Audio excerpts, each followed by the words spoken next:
Perhaps we need some outside universal threat to make us recognize this common bound. I occasionally think how quickly our differences worldwide would vanish if we were facing an alien threat from outside this world.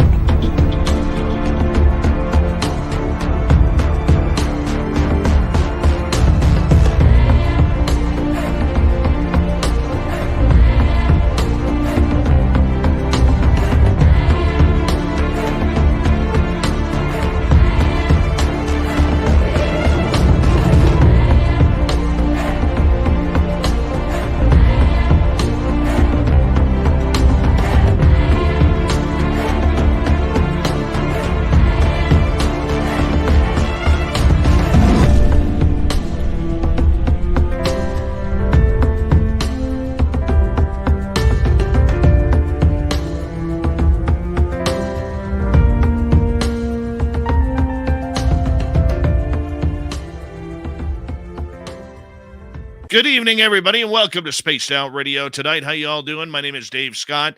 I know we are having camera glitches. That is going to be very annoying for tonight, but between a Microsoft update from last night's show and then Cable Guy Matt's team and his buddies who are working on our internet just around the corner from the SOR headquarters here, something screwed up, and Cable Guy Matt is looking at it here. But don't forget, guys, hey, if you see Cable Guy Matt, hit him up for your free piece of coaxial cable, courtesy of Cable Guy Matt. He's even autographed it. Limit one per household. You cannot buy these in stores. It is a Science Bob night tonight. Jimmy Blanchette will be with us as well for the first hour. This is going to blow your mind tonight. All right, let's say hello to everyone in the chat room. Race fan in the gold medal position. Roy Boy taking home the silver. Lisa C with the bronze medal. Hi, Human Carl. Thank you for your wonderful service in the United States Air Force. We appreciate you, my friend. Jules, how are you? Brown Dwarf, Shiro, Dutch Hank. Good to have you here. Renee BK is here. Renee will be signing autographs after the show. Line up to the left of the studio, if you don't mind, to the left of the studio as we continue on with the roll call. Penny Van, nice to see you. And Kathy Evans, nice to have you back. And, oh, Cable Guy Matt, I see you texting me. Christian Morales, how are you? It is going to be an interesting show. And B, nice to see you. Crystal J, thanks for coming on in. Timmy, how are you, buddy? Linda Thompson looking lovely tonight. How are you, Linda? Good to see you up. And awake. Oh, you set your alarm. Good. All right, Dirty Filth, get your ass in here and start drawing some cartoons, please. Jenny, how are you? Raven is Ryan, or Ravenous Ryan, whatever you want to call him, is going to be signing autographs after the show as well. Line up to the right of the studio, if you don't mind, to the right of the studio. Commonwealth Andrew, good morning to you. Worsley, how you doing? And, I could just see all the YouTube comments coming in after this show. Dave, your screen was glitchy. Yes, we know. Hi, Nikki in Seattle. W. David Page, how are you? Doug Shelby is here. The Doug Shelby, which means we can officially start the show. Millennium, how you doing? And who else do we have here? Cable Guy Matt again. And let's see here. Digger Dog, Jeff Steve Garvey. He'll hit a home run for you. And Magnus Vermagnus and Paramar, Pixie Lara, 405er, Linda Bennett, Apollo 11. Good to have you all here. Cosmic Fleur, how are you? And Sensational Sherry. Yay, the grandson started walking. Wonderful. Absolutely wonderful. Serious Doggone. Welcome to SOR Chat. Esmeralda, how are you? GF. How you doing, buddy? And Lala Bright. She's so bright, she's named herself twice Lala. Michael Fontaine, starting on defense, number 16, Lars Janssen. There he is. Welcome, Lars. How you doing, buddy? All the way over in Sweden. And who else do we have here? Let's see. Kurt M. Penny Van. Good to see you. Noble Patrick. It's always a pleasure. Doc from Wyoming. And Love V. Love. Little Marky Spender and Baxter are watching. I will put the hat on later. I just had an audio blowout before the show. So that's what we are working on. Pony Pong, welcome from Holland. You're Dutch, by the way. Trot Dog, welcome to SOR chat. Thurston Howell III, nice to see you. Say hi to Lovey for us. Midwest Night Watchers, how are you? Chris.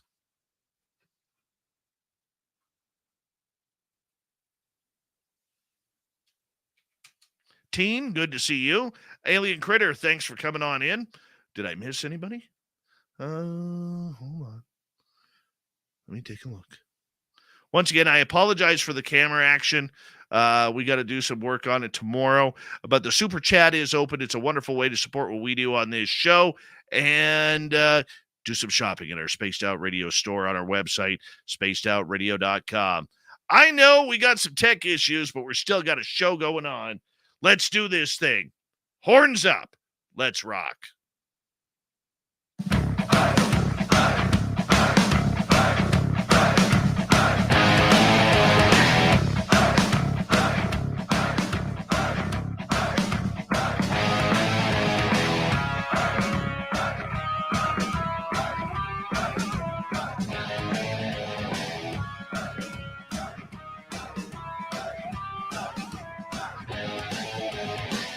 Mountains of central British Columbia to you listening around the world.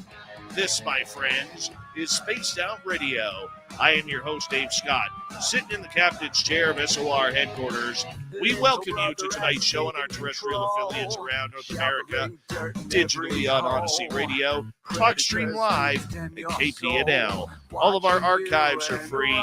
Join us at youtube.com/Spaced Out Radio. Do old Davey the favor, hit that subscribe button. You can follow us on Twitter at Spaced Out Radio, Instagram at Spaced Out Radio Show, and on TikTok at Spaced Out Radio. Our website, spacedoutradio.com. We have a plethora of features for you. Rock out to Bumblefoot, read Shirky Poo's Newswire. Check out our swag as well. Tonight's show is brought to you by Chive Charities. Help make the world 10% happier by visiting Chive Charities today. You can find them on our website. It's another power show with Science Bob tonight, as Jimmy Blanchette is going to join us for the first hour. Then we're going to get into a lot of weird metrics and sounds and signals that Science Bob is figuring on out. Hour 3, Swamp Dwellers back for another edition of The Swamp. And we're going to go to little Timmy Senor and the UFO report right after that. Once a month, our main scientist, Dr. Bob McGwier, comes on in for a little ditty we call Science Bob and Friends. Now, this is a scientific hootenanny that we like to do on this show. Instead of getting into the woo, we get into the who, what, where, when, why, and definitely how behind everything paranormal and supernatural. Tonight, Bob is bringing in a special guest for all of you, a gentleman named Jimmy Blanchette. He's an experiencer. He's a tech wizard. He's got great hair. And he is someone who is figuring out that just maybe he's found the signal to connect with extraterrestrials. Let's bring him on in. Science Bob, how you doing tonight? It's always a pleasure to have you here. Jimmy Blanchette, thank you so much for coming on Spaced Out Radio. Bob, this is going to be a power show tonight. Oh, so, we've done some really good shows in the last year, Dave, but I've gone on a rant or two about the cover up of UFOs and some of my input to that, but this is the most important show I have done since I joined Spaced Out Radio. And I am beyond honored to have Jimmy Blanchette here. The work he has done is going to transform humanity. And the stuff that we've been discussing will upset the apple cart of the world if it comes true. Now, what makes this so special, Bob? Jimmy, through both experiences and his connection to the paranormal, and by that I mean the higher consciousness in himself, of which we are all a facet. You can tell that you'll be able to tell that Jimmy and I are Deb Shakti's followers and associates throughout this show. We both believe in the higher consciousness, and Jimmy had some experiences, and he had some downloads, and Jimmy took. I don't want to tell all the story because I want Jimmy to tell it, but Jimmy took his amateur radio experience, which is similar for both of us. Both of us have done Earth, Moon, Earth communications. Both of us have done digital communications on through Earth, Moon, Earth. Both of us have transmitted strange signals on VHF and UHF. And now I purchased some of Jimmy Blanchard's equipment so I can duplicate his work. I mean, we're kind of hooked at the hip, but about 20 years apart in terms of age and experience in amateur radio. Jimmy is a very, very modern technologist, works in the technological fields like I have, and now I'm retired. And he has aimed his technological prowess and through his connection to the universe and figured out a way to excite our non-human intelligence brethren to respond to his signaling. And furthermore, he's had downloads and other intuitions which have allowed him to connect the transmissions and responses to truly magical numbers and number properties that explain much of the observed patterns in the universe. So these observed patterns, I'm going to let Jimmy go over all this because these are his discoveries and his resulting from his interaction with the universal consciousness. Jimmy, it is a great pleasure for you to be here. And just for those in the audience, we'll introduce ourselves as, hi, I'm Science Bob, N4HY, 73s to all the ham radio operators in the audience. Jimmy.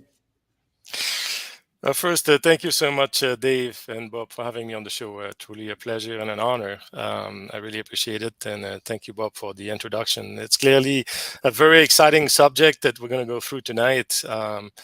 This really has transformed my life in many ways, and it continues to stun me every day, really.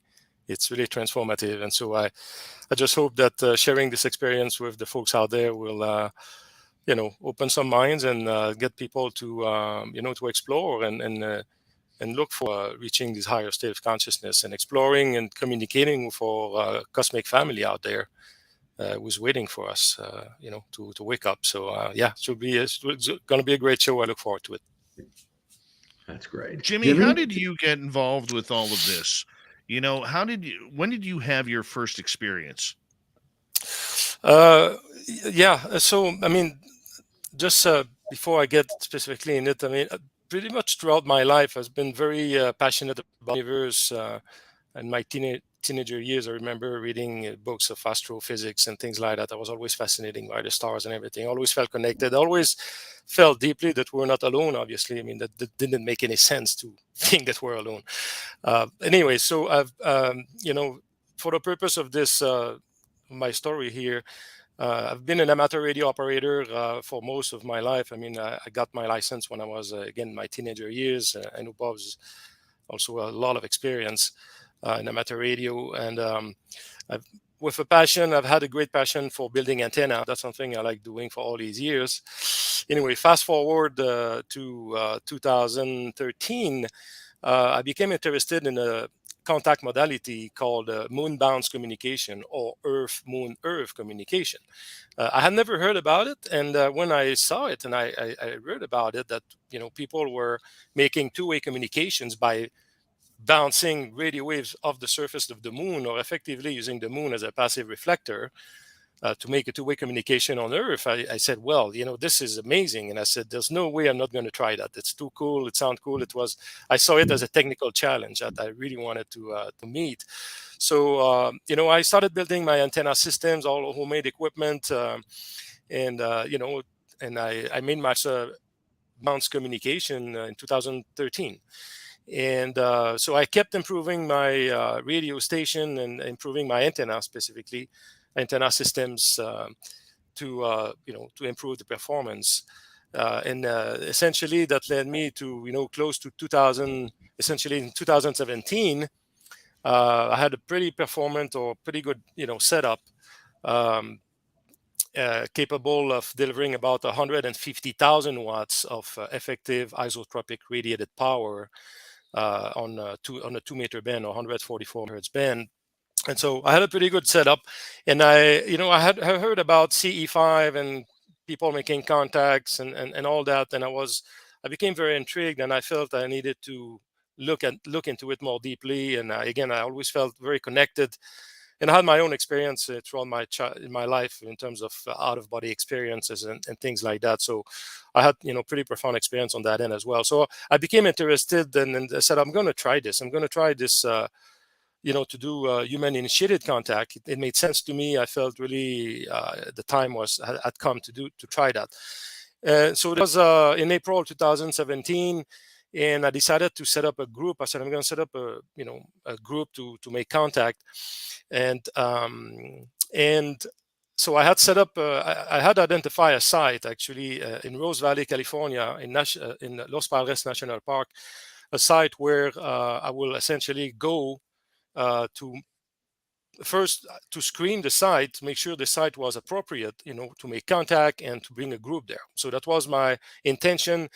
And while I was at it, I said, why not, using my radio equipment and transmitting, an invitation message for this experiment, if you will, and a message in which I will essentially broadcast the date and time and a brief greeting message, to greet,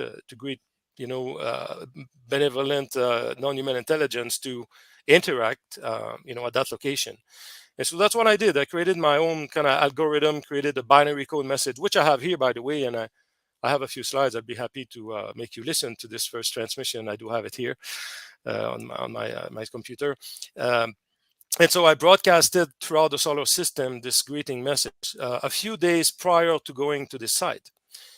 And so, but really with no expectation whatsoever, obviously, I was not expecting anything from that end. So anyway, so fast forward May 1st, 2017, I drove to the site that I had located actually on Google Earth. I knew a bit the area. I had been there before, and there was a beautiful lake there.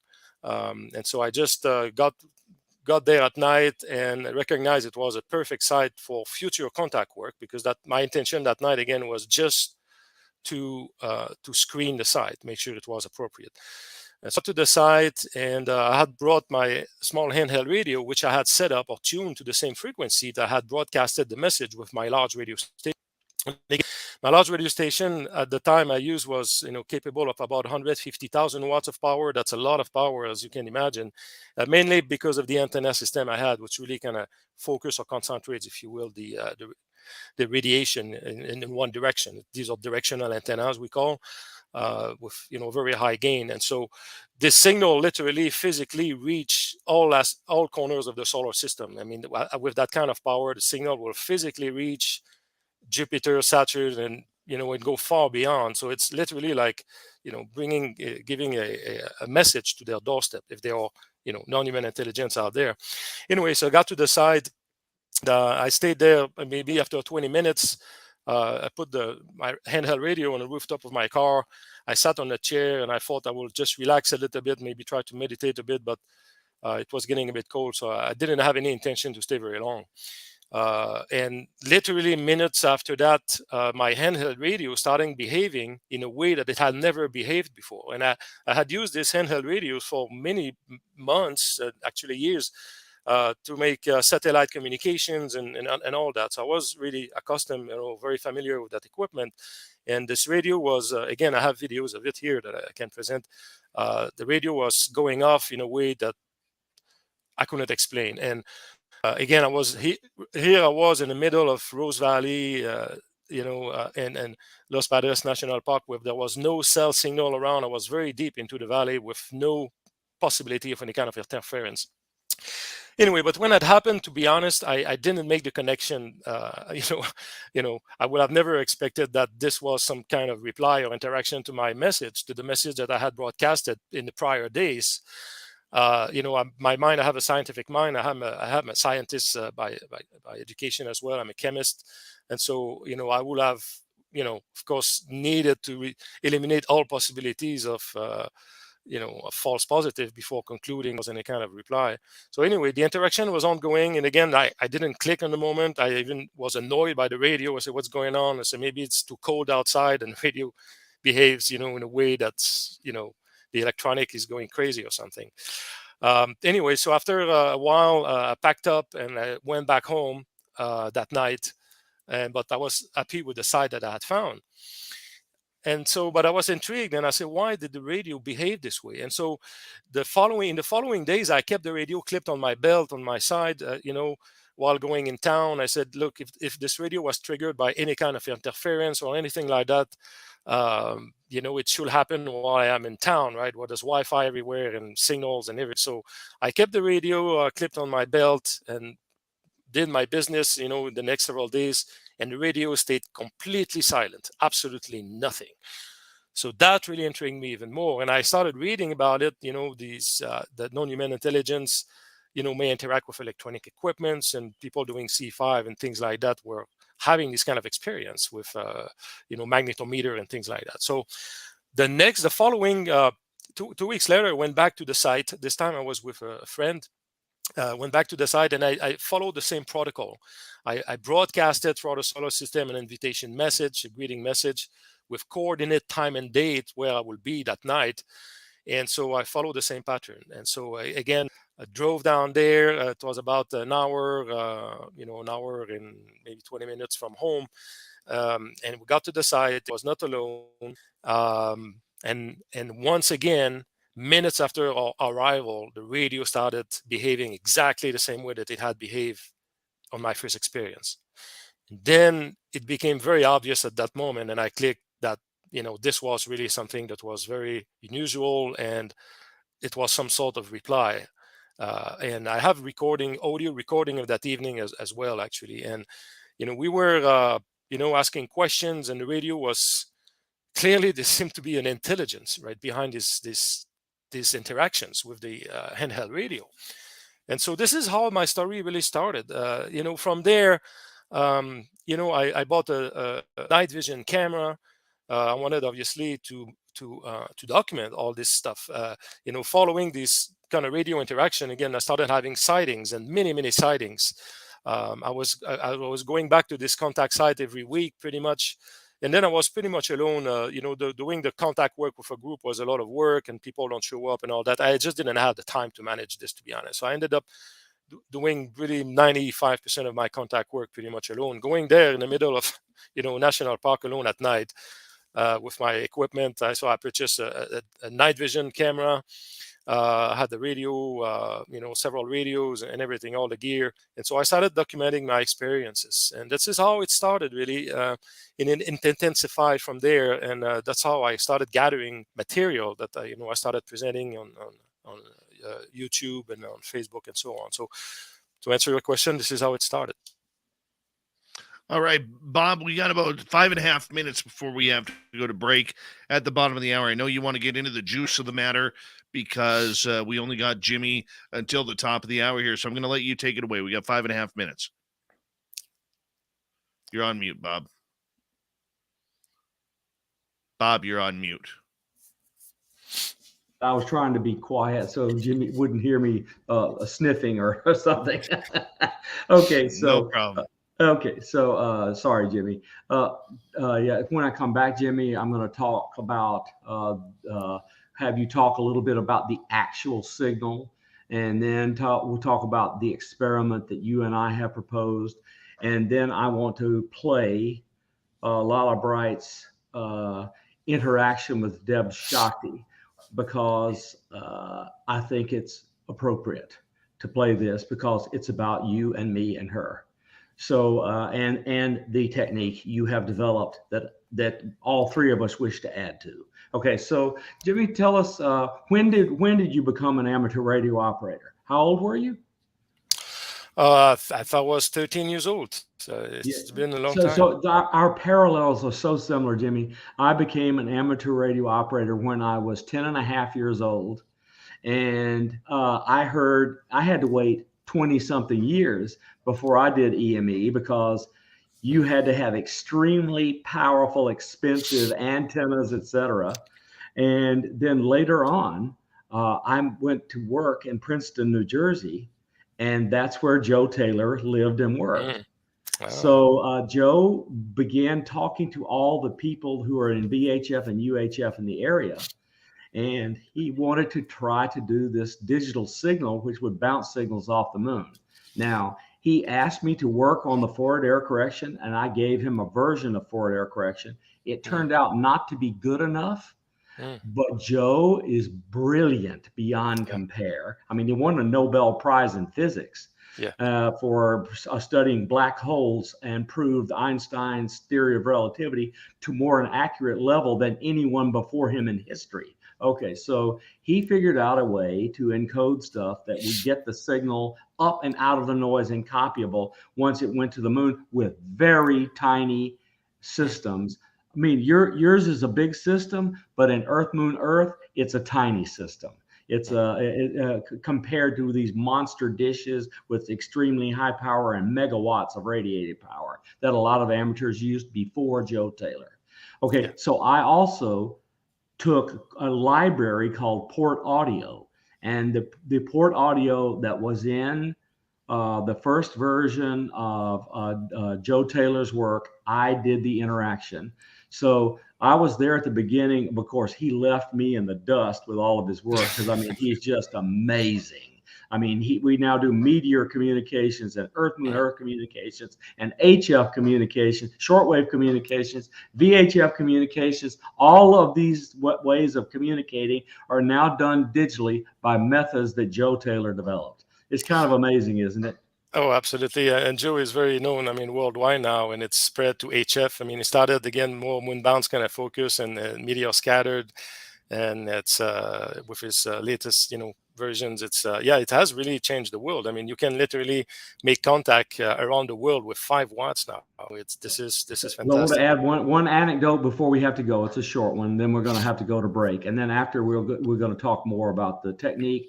Let you play a sound, talk about our experiment, and play Lala Bright's thing. Well, when we come back, so Joe Taylor and we had a Earth Moon Earth meeting in Princeton, New Jersey, and these kids came from Europe, and they were in awe of the great Nobel laureate. So they said they came up to me because they knew he and I were friends, and they said, "Do you think he will show it to us?" And I said, "Oh, I suspect he will." So I said, "Hey, Joe, these kids are over here and they want to see the Nobel Prize." So he got down on his hands and knees, walked over to a couch, pulled the couch out, pulled this bottom drawer of the cabinet open, and reached all the way in the back and got the Nobel Prize. I mean, the guy is the least egotistical guy I've ever met in my life. And if you knew him, you would know he's a Quaker. So, I mean, he's just an egoless Quaker that just tries to do good things and be friends to everyone. And that's because he's a member of the Friends Church, of course. And he is one of the kindest men I've ever met in my life. He always tells people how I helped him get started, even though I did about that much work because that's the way he is. Jimmy, when is your next outing to do a transmission? Well, depends. Moonbound or non-intelligence? But either one.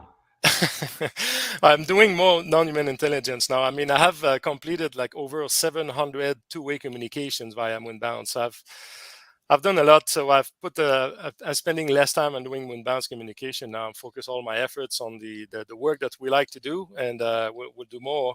Obviously, when I have time now, I like to transmit towards. Jupiter is beautiful these days, very bright. I did Saturn recently. Also, I just released a video recently of 4 sightings I had during a transmission towards Saturn. And so, Jimmy, I'm going to get you to hold on right there. Science Bob, you hold on to first half hour down of Spaced Out Radio. When we return, what's a signal to ETs sound like? We're going to get it to you when we return on Science Bob and Friends right here on Spaced Out Radio.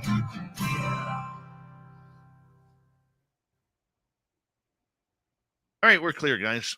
Okay, when we come back, I'm going to say, hey, Jimmy, how did you construct this signal and can we hear it? And you tell that story and then let us hear it. And then we'll carry on the conversation a little bit. And then we'll talk about the experiment.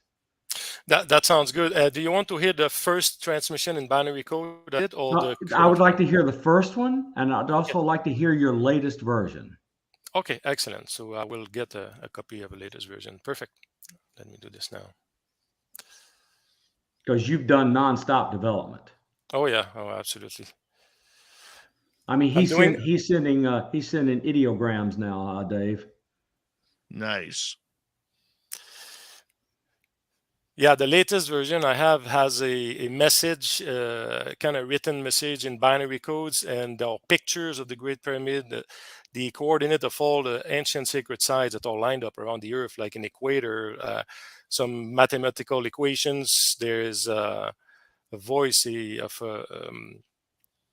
actually, I even pressed an entire symphony in 6 seconds. That's included in there. So there's a lot of stuff. That message lasts about 45 seconds. So that we can encode a lot of good stuff in that amount of time. So let me just get it here. That's perfect. Just tell us about the first one. Yep. And then the latest one. Because I want people to see your trajectory. Yeah. Even if it's only a small sample of the trajectory, people can see where you started was rudimentary and where you are now is complex. Yes. Let me just. And we are about to add major complexity, Dave. All right, here we go. So, okay, I got it here, ready to go. I don't know about you, Jimmy, but I'm so excited. Well, it's transformative, really. This really has transformed in many ways. And the thing that's amazing is it's like speeding up over time. There's more information coming in, and more information there is, more dots we can connect, and it's snowball. It's snowball. So I identified something today in something Jimmy said over the weekend about how he was receiving signals and they were encoding it in a certain way. And I recognized almost immediately that almost surely the non-human intelligence are sending information about the latest quantum gravity theory because of the way they did the encoding. And we might even be getting instructed on how to complete the quantum gravity theory. We don't know that, but we might be. In other words, it's the right way of telling us how to do things. And then he has a piece that sounds like transmission from contact. And Jimmy, did you record that from an FM radio? Yeah. The original. So if you recorded it from a sideband radio, I believe it would sound exactly like the contact transmission because that was a linear receiver on her array. Right. Yeah, and I have also the audio video here. If you want, I can play it.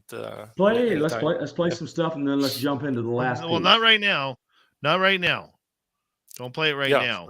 Yeah. Let's wait till we get to the show here. Yeah, of course. Yeah, the latest. I don't know if you saw the latest video I released, Bob, the 4 sightings with the time encoding.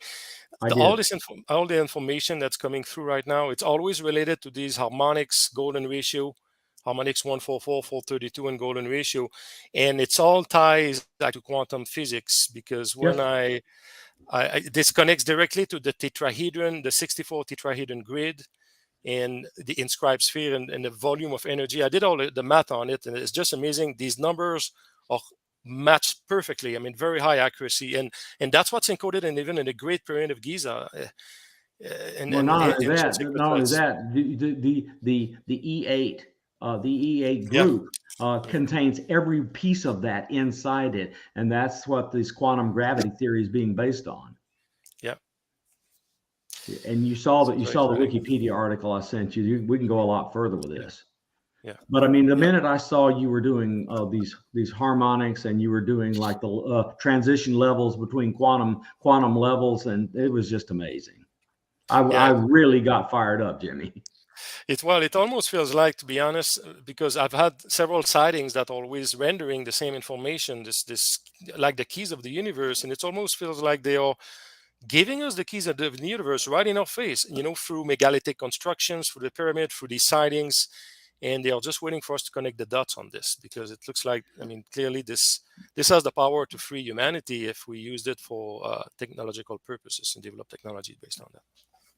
Gentlemen, hold on right there. We got 20 seconds. Big thank you to Worsley, Lori, Cat Chaser, Mennonite Abe, Robert, and Science Bob for the super chats tonight. It's a great way to support what we do. And don't forget, you can do your shopping at spacedoutradio.com. Great clothing for Christmas. Here we go with the second half hour.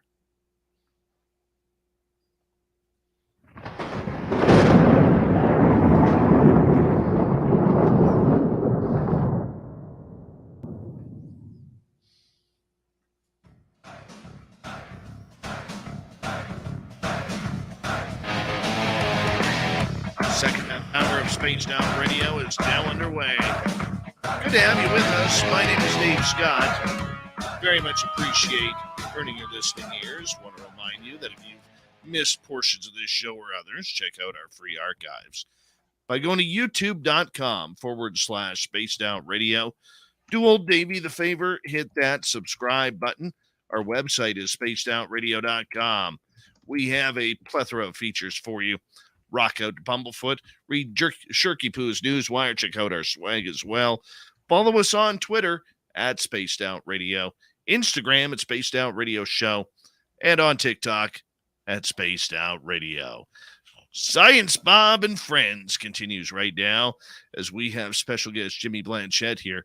The signals to the universe. Has Jimmy found them? We're going to find out, Science Bob, aren't we? We are indeed. So, Jimmy, look, let's give everybody a little taste. Why don't you play for our audience the very first transmission and tell us a little bit about what you got back, and then play for us the very latest version of transmission, because it's gotten really complex.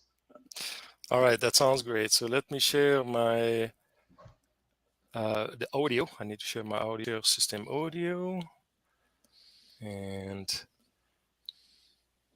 I think I should be able to play. All right, I need to select the screen also. So let me share my screen here. There we go. Okay.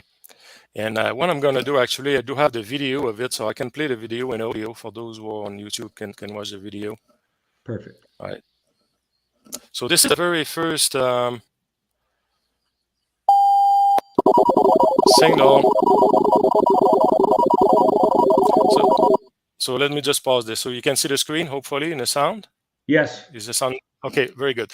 So so what you see here is actually the first message I constructed back in April of 2017, before my first contact experience.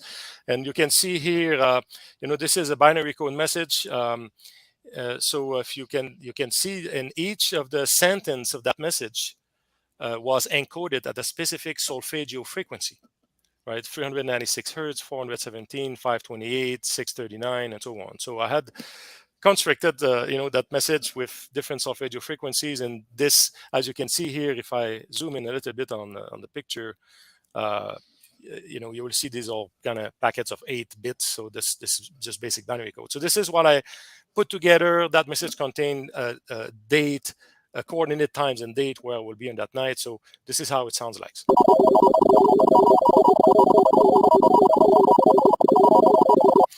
So it goes on for about 30 seconds, and so this was the message I broadcasted, really, which started this whole story.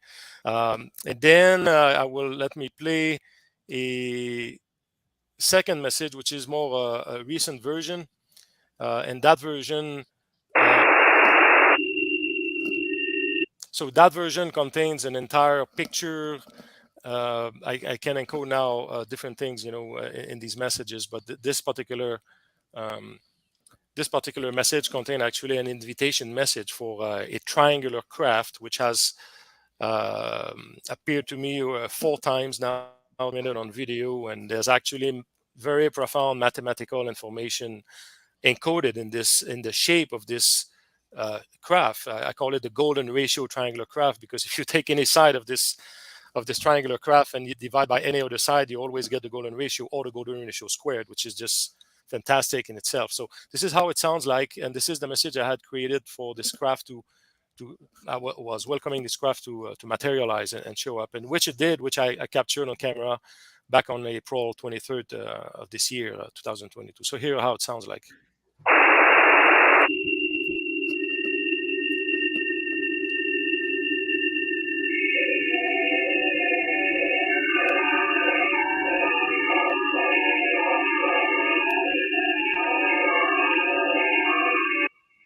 So this is how it sounds like.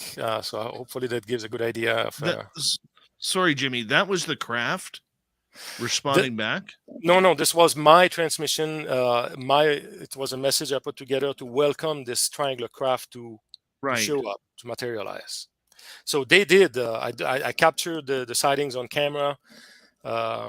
Maybe, and that's important. That's going to be important to the story, Dave. Is he's captured the non-human intelligence moving around in a pattern on the sky, and that is critically important to the story that follows. Yeah, and that's what I found. It's over time, I realized that there was very profound information encoded in these sightings. So this triangular craft, which you will see, have it on videos, but this triangular craft, literally, the shape of it is unique in the universe. Literally, as I said, if you take any side of this triangle and you divide by any other side, you always get the golden ratio or the golden ratio squared at very high accuracy. I mean, well above 99% accuracy. And moreover, even the angle, the internal angles of this triangle, one of the angle is like 4.32 degrees, which is equivalent to this harmonic 432. The other angle is 6.94, which is the reciprocal of harmonic 144. And amazingly, I was broadcasting on two frequencies, 144.1 megahertz and 432 megahertz. So this triangle contains angles that match the frequency I was transmitting on. It was just mind-blowing, but which also happens to be very important harmonics that drives, literally. Jimmy, can you show us a little video snippet of one of the craft wiggling in the sky? Absolutely. I have it here. Let me give me 1 second. So I have actually here. Mm-hmm. We're going to have to describe this video for our radio audience. We are. I'm going to describe it. Jimmy can, or I can. We both can. Yeah. So I'm gonna first. I will share. I have the video, the golden ratio triangular craft. So let me share my screen again, and we can describe at the same time. That's no problem. Okay. So let me just put it on the screen. What you see here on the screen is the message that you heard earlier. You see, so I will just play it just for a couple of seconds so you can see. All right, so it gives you an idea. So this is the message I broadcasted, which lasts about 45 seconds.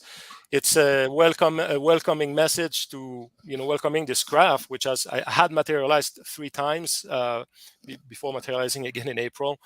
Very, very short message here, as you can see. And let me just play. What you're going to see here is 2 minutes after broadcasting this message, what happens. So let me just play the video.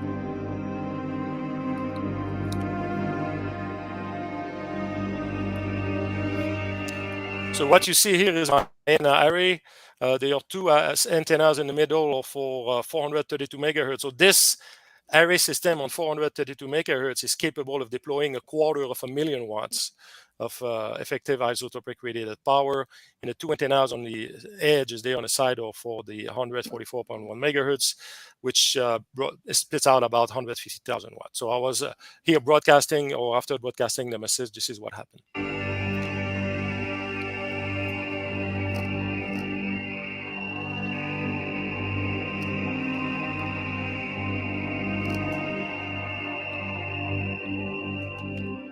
Okay, so Jimmy made a transmission, and following the transmission, a geometric pattern appeared in the sky, and Jimmy's going to tell you what the geometric pattern signifies.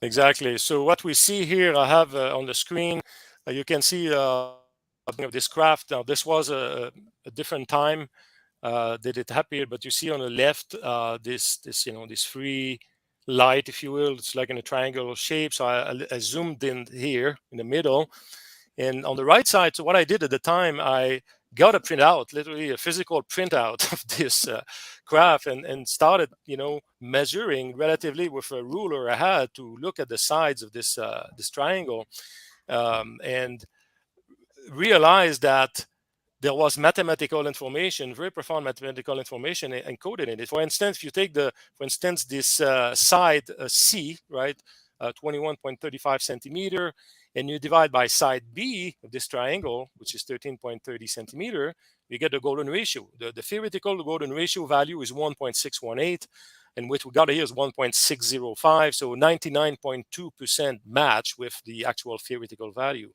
Now, if you take divide by side A here, you get the golden ratio again, 1.621 at 99.76% accuracy. And finally, if you take the side C, or the longest side of this triangle, and you divide by the side A, you get the golden ratio squared, which is 2.618. I got 2.6037, so 99.45% match. So okay, so Jimmy, while you're bringing up the wiggling video, I want to comment. Look, the likelihood of this being there at random is bloody non-existent. This has such a low probability of happening at random. You go, this is not an accident. This was put up there on purpose for Jimmy to see. And so the story is they are leading him through an understanding that they are about to transmit information using geometry. Yes. And the geometry has significance to humanity's number systems. Absolutely, and this is mind blowing. I have an entire presentation on this. I know we don't have time tonight, but this triangle, even the angle, the inner angle here that we see, they all have a significance with these harmonics of light and golden ratio that are encoded actually in the Great Pyramid of Giza and many megalithic structures on the planet. So it's all connected. And if anyone followed, for instance, the work of Bruce Cathy, who was very well known, he actually created or recreated the Earth grid by identifying the pattern of UFOs, their location and where they were reported. They figured out the Earth grid pattern based on that. So these technologies are connect harmonics. And if we look at it, I mean, this triangular graph itself, the reason why we see this golden ratio proportion and these harmonics may very well be because the technology they use to travel transdimensionally or instantly from one point of a holographic universe to the other is because this technology, these ratios and these harmonics is actually the key for this travel. And they are communicating. Jimmy, I'm gonna describe kind of the next piece. We're coming close to the end of time. I don't want to make sure that we got 11 minutes. We got 11 minutes. But I'm going to make sure we get to this video, which is 2 minutes long. So, what is going on, Dave, and Jimmy already knows this. I'm just saying it for the audience. Is the non-human intelligences are leading Jimmy into more and more and more complexity in the transmissions that they're doing by light. And so as Jimmy's ideograms and other things became more complex, their responses have become more complex. And it's quite clear to me, and I'm sure to Jimmy, that they are attempting to establish a method by which we can conduct two-way communications intelligently. So what I have proposed to Jimmy is that we take his most complex stuff and we begin to transmit kind of easy to understand information and watch them transmit the easy to understand information in light form back to us. And so we can train on a computer a machine learning system that will look at what we transmitted, see what their response is, and connect what we believe the answer is to train the neural networks. So we will, over time, with a lot of data and a lot of people participating, build up a system that will allow us to do fairly high speed, two-way communications between us and non-human intelligence for the very first time in the history of man. Yeah, this is great. I mean, this is really exciting, Dave. Jimmy has given us the method. What we need to do is add some intelligent understanding of what's being sent back and forth. So we're going to utilize the abilities of people like Jimmy and others, Lala Bright, who have these abilities to interact with non-human intelligences in one way or another. And between the two, Jimmy and Lala and others who want to participate, they will act like our Rosetta Stone. So in other words, they will be the translators between what we're sending and what we're receiving. And so it'll be pretty amazing. So Jimmy, David, I'm going to share my screen, and I'm going to present a video. All right, then let's do it. As we got about 8.5 minutes here. Science Bob and Friends with Jimmy Blanchette tonight. Just waiting for Bob to share his screen here to play a video. Okay, can you see it? No, you haven't shared it. I think. Oh, I'm sorry. Share system audio, entire screen, and share. There we go. All right. And let me drop this down and play this video. Monitoring. Get to turn it up, Bob. Are they allowed to help us? Okay. Is there something that we can do to help them help us? I mean, how can we best be of service to each other, I guess is what I'm asking. They said talk to them. Talk to them. All right. And for instance, is the radio / psychic work that Lala and Bob are getting interested in, is that a way to talk to them? Is that the preferred way, or is there a better way?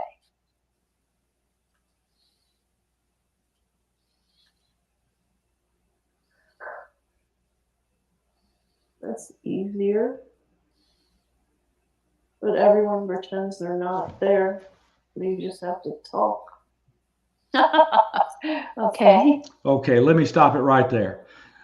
And I'm going to stop sharing, and I'm going to come back, and we're going to go from there. All right. So look, what did you hear? You heard Deb Shakti conducting a regression of Lala Bright in our home, and over the last month, all of the things that Jimmy has showed in his videos began to appear in front of our cameras, which are pointing out back at the sky.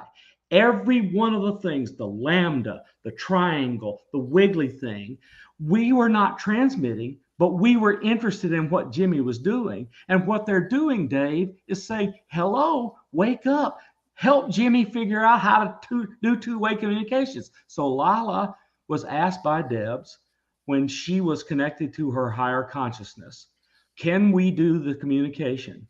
And is the work with Lala and Bob want to do with Jimmy the best way to do it? And Lala answers, well, it's the easiest way to do it, but it's not the best way. The best way is just to talk to us. And what they mean is humanity should already be able to conduct telepathic communications between us and them. And what's going to happen is, according to this universal consciousness, which just directed us, is we are going to take the easy way, because no human has to believe what Jimmy and we will be able to do before they can see it for themselves and begin to believe. That's what the message was and what Lala said. This is as profound as anything I have ever seen or felt in my life. The best days of my life are after I met Lala and Jimmy. And we are going to do some remarkable things, including, I believe, with a lot of work and a lot of perspiration and a lot of patience, figure out how to conduct two-way intelligent communication, leaving no doubt that they are non-human intelligences who are here to communicate with us. Jimmy has done some transmission and received some transmissions. that sound like the signals being received from contact by Jodie Foster in the movie. They sound just like it. Now, Jimmy's done a little different way of detecting, and I'm suggesting he do another way of detecting. But I believe strongly in this like claircognizance, clairsentience way that what they have done is encode data that helps us do things using the method done in the movie Contact so we can easily understand it. If that's true, they could be sending us the Encyclopedia Britannica and we could decode it. Dave, this is as profound as it gets. And all we have to do is a little work. Jimmy, how do you feel about that?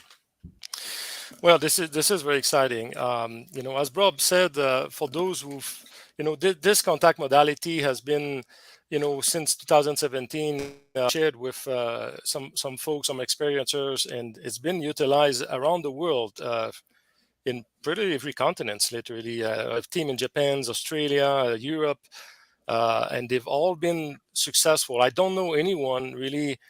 Literally 100% of the people who do the work seriously have had success with this. And as Bob mentioned, I really see it as a technological aid because this really becomes completely intertwined with consciousness. It's consciousness drives everything. It's the overarching principle. And this is really just a technological aid to establish this first contact, this communication. And once you're connected, then it becomes a very personal experience. And you have your own journey. People will experience whatever is appropriate for them, depending on the path they follow. But it's totally connected to consciousness. And that's why I think in this regression that Bob was playing earlier, that was the message, right? That was the message, we could, if we were ascended, if we are open to telepathic communications and we believed it and we had the intent, we would already be talking to them through consciousness. But we can do it with technology, which is not as good as through consciousness, by what Jimmy's done. That sounds incredible.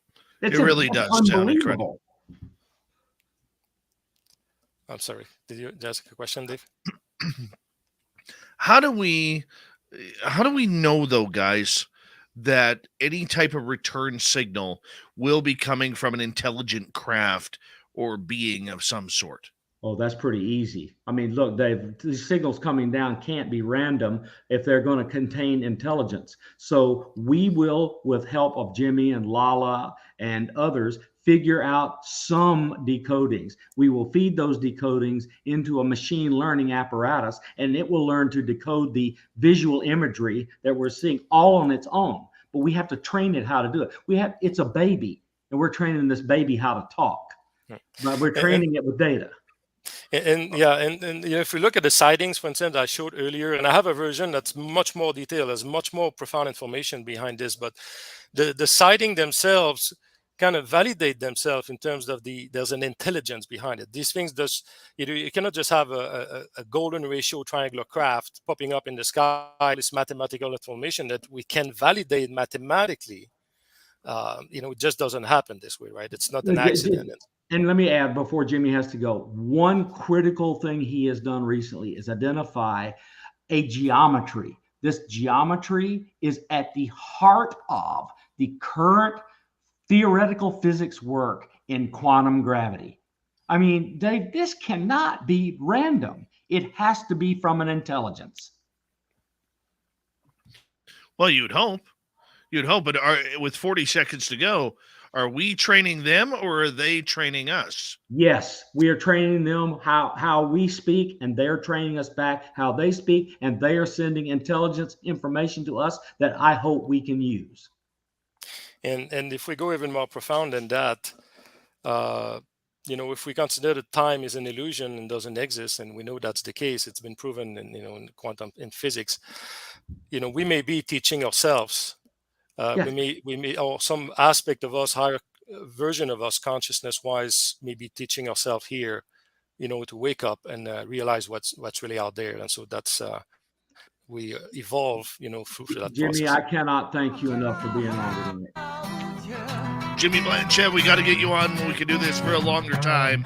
But thank you for joining us as we continue on with Science Bob and Friends when we return on Spaced Out Radio for hour number 2. It's going to be just a delight. Just a delight. We're going to find out more when we return on ET Contact.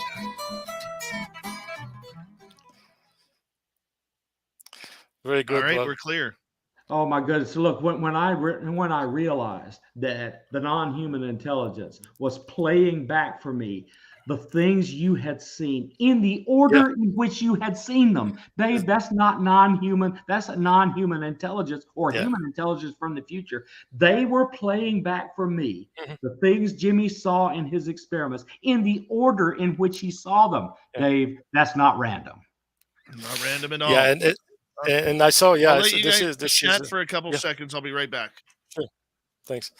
Yeah, this is great, and just the fact, Bob, that we connected and doing this work, they are aware of it because they are connected to us now, and so that's why they're playing with.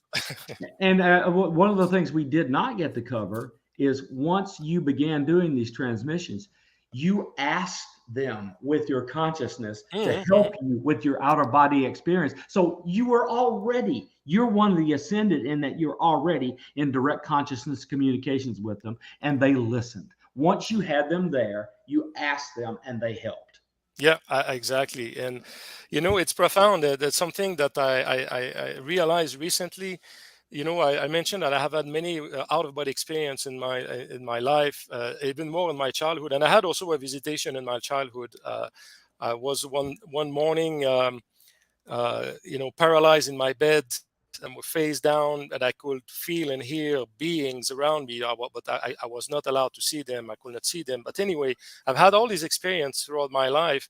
And I realized today that the transmissions that I'm making today may have triggered these out-of-body experience in my past, because time doesn't exist. Right. That may have catalyzed some of these experience and out-of-body and visitation, which I recall as being in my childhood, but maybe have been triggered because I'm transmitting today, right? Time doesn't exist. So I did not play my regression, which took me back to a previous life where I was wearing fur and in a tribe. And alien craft landed, picked up a wand to all of our heads.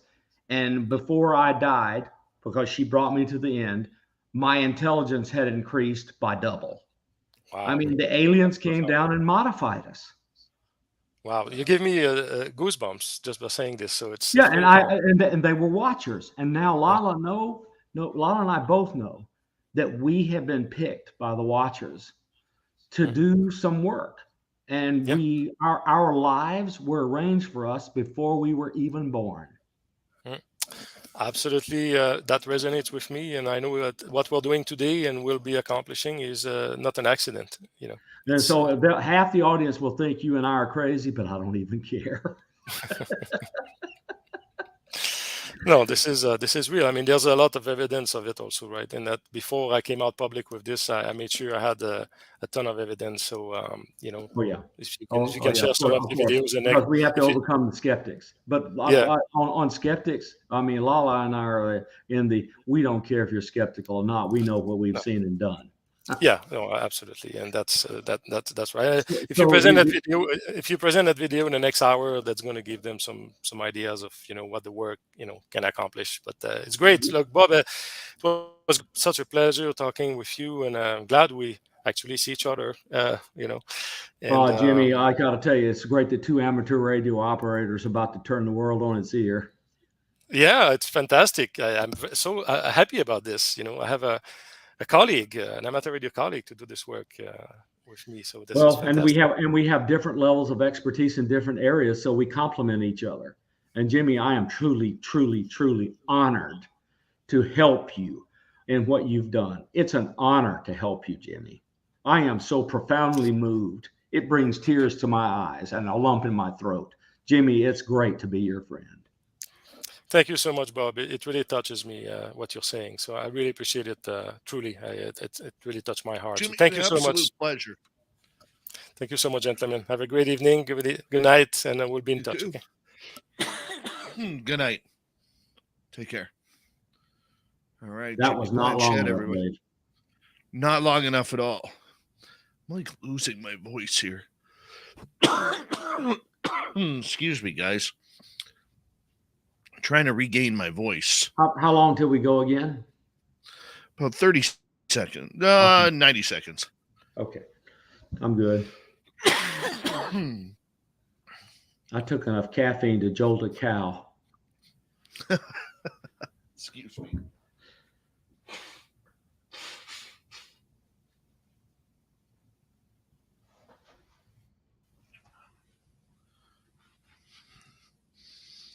There we go. All right, we got about a minute, Science Bomb.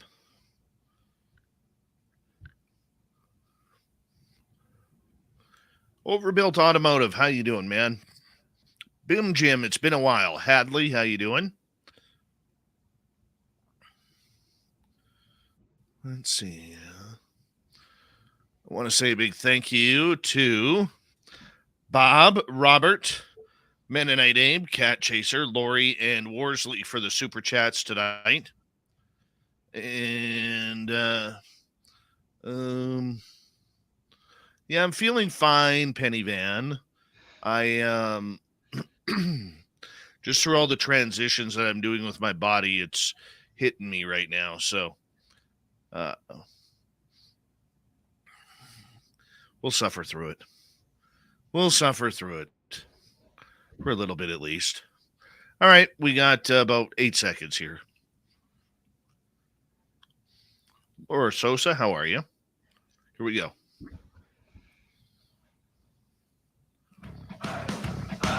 You're listening to Spaced Out Radio with Dave Scott. Follow Dave on Twitter at Spaced Out Radio and on Facebook, Spaced Out Radio Show. Hour number 2 of Spaced Out Radio is now underway. Thank you so much for joining us. We really do appreciate earning your listening ears wherever you are on this beautiful planet we call Earth.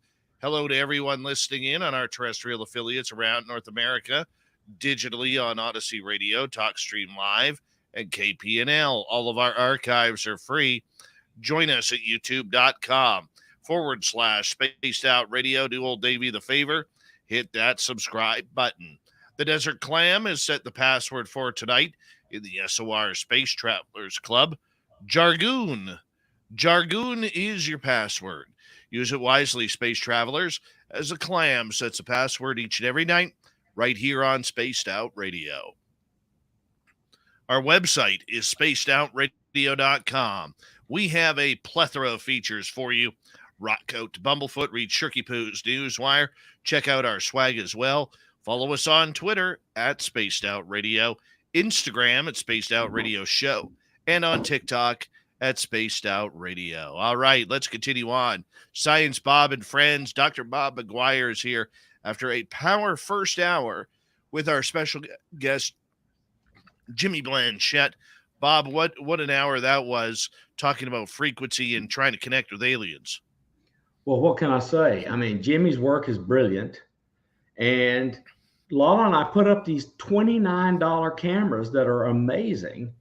And we began pointed at the sky out back of our home, right here in the middle of Maryland, light polluted Maryland. And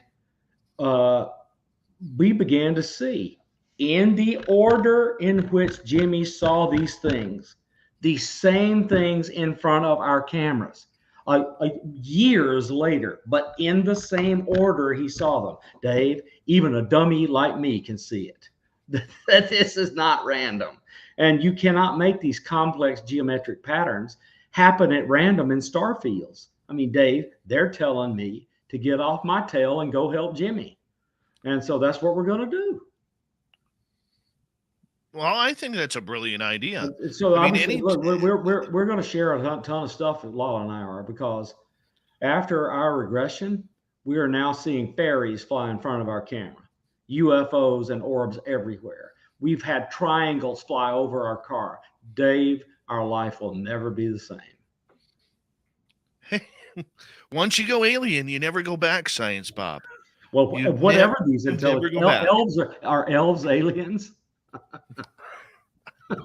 I don't know. Neither does they any could of be. us. They could be. If you listen to Deb Shakti, she tells you it's just a different facet of the universal consciousness. Well, how do you feel about that? I believe her because she's blown me away. Deb Shakti's amazing. Let's get some questions from our audience here first. All right. And let's start off with Worsley. How do you explain the quick turnaround in exchange? Do you think they are close, or they are using relay stations and then transmit around space-time? So, Worsley, that's a fantastic question. And I'm going to give you an unanticipated answer. The space-time is a user interface on your computer. And the programmer, the universal consciousness, can put any image he wants on the universal on the screen in front of you. So the universal consciousness has chosen for our illusion that we call reality to put us in space-time. So and distance and time mean nothing. They mean nothing. This consciousness is everywhere. It sees all, knows all, and it sees all of time. So it can be anywhere it wants, at any time it wants, at any moment. And so that's your answer. They can be halfway across the galaxy and in our atmosphere in the next microsecond. That's one way to look at it. One way to look at it. All right, let's continue on here. And let's go to Raz. Where do you draw the line on classified data? I don't care. We're going to do everything we can to end classified data on this subject by showing the world that they are not here to talk to the United States government or the Russians or the Chinese about how to build better weapons and spacecrafts that can fly fast. They are here to elevate us so that we can join in and act in Congress with other facets of the universal consciousness. That doesn't have anything to do with government. Okay, let's move on here to another question from Human Carl. We don't want to misstep and get him confused with Alien Carl around here. You know that, Bob. Okay, and he is asking, how does Jimmy get 500,000 watts in his backyard? Okay, so let's take 500 watts. Let's take 5 100-watt light bulbs, and let's put a massive magnifying glass in front of it. And let's concentrate those 500-watt light bulbs into a tiny little point right in front. And all of a sudden, the amount of photons hitting that dot where it's focused is the same as if it had been 5 million watts. Okay, so the gain of the antenna is added to what's coming from the transmitter and takes 500 watts and makes it 500,000 by having 20 dB of gain. All right, let's continue. From the Doug Shelby. Hey, Science Bob, I wasn't able to get excuse me. Hey, Science Bob, I wasn't able to get what the message was Jimmy transmitted to them in binary code. Was he trying to say ballistically howdy? Or basically howdy? Doug, you're brilliant. In his earliest days, all he was doing is say, hi, I'm here. Can you hear me? And he got back a, yeah, beep, beep, beep, beep. We can hear you. But he's moved on. Now he's beginning to transmit imagery, formulas, music, and other things. And as he has done that, the complexity of the stuff coming back from them has gone up in a commensurate level. I mean, as he has gotten more complex, they have gotten more complex. Now, the thing that we are going to add is experiencers who are already communicating. And these experiencers that are already communicating are going to translate between what Jimmy says and what their response is. And once we have that translation, we're going to flow it into an artificial intelligence computer and learn how to translate automatically. These experiencers are our Rosetta Stone. And we transmit something, they respond. The experiencer tells us the translation, roughly, and we flow that into a computer, and it learns on its own through data only how to translate what they're sending. Final question I have for you so far, Bob, from Chris Moe in Austria. Did you read the Getty Aliens paper, Bob? I've never even heard of it. Me either. Do you mind if we play the short video now? Yeah, let's play the short video, and then I'm we'll going to come share back. my screen. I'm going to share my screen and do it. Sure. Let's get right to it here. Science Bob's going to play a video here of what I don't know, but he's surprising us as per usual, because that's what Science Bob does. Yes. All right, this is, but before you play that, Bob, we do have to state this video is from Jimmy Blanchett's YouTube channel that he does give us permission to use for educational purposes, and he has given us permission to use this for the show. So go ahead, Bob. And by the way, the video I played of Lala Bright with Deb Shakti, I received permission from both of them to play that video earlier. Get you to unmute that, Bob. I don't think it's muted. Oh, I'm sorry. You're right. It is.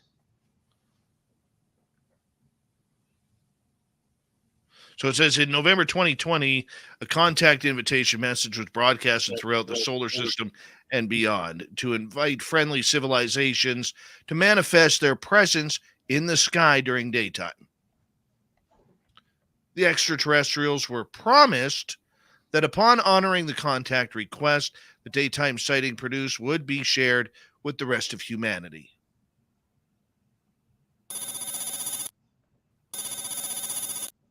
So this is in Ventura, California, November 16, 2020.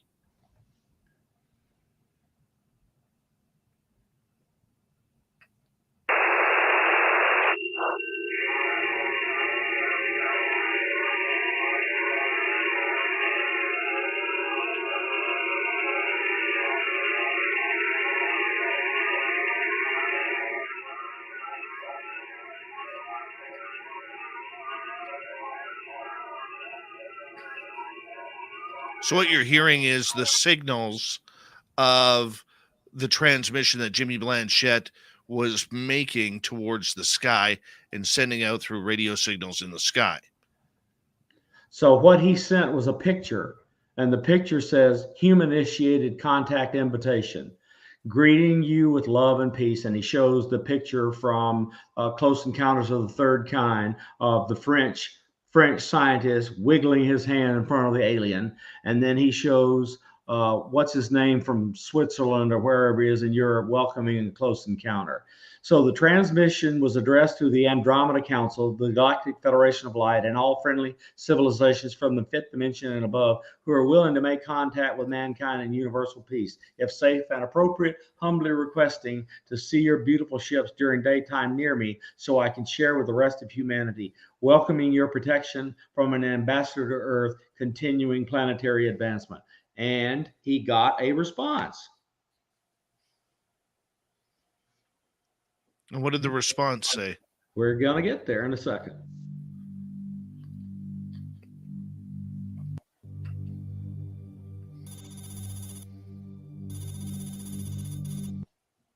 On November 17th, 2020 in Santa Barbara, California, Jimmy Blanchett and his system received a response.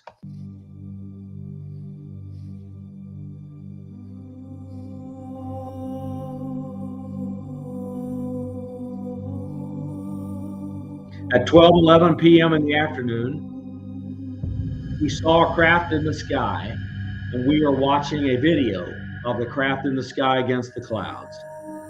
It's daylight enough that we can see blue sky, and we see what looks like an orb in the middle of the sky with clouds in the background. So it's beneath the cloud.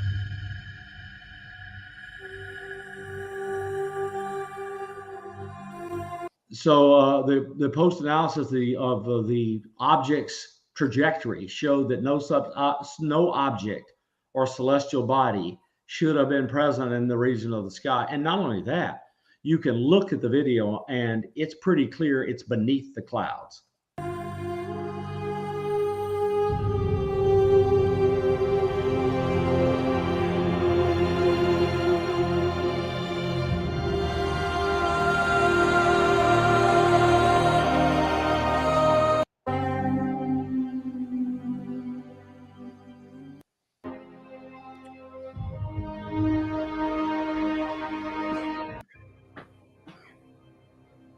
So the object was just above an airplane. We see an airplane in the video and the object, and it's right above it. So it is inside our atmosphere.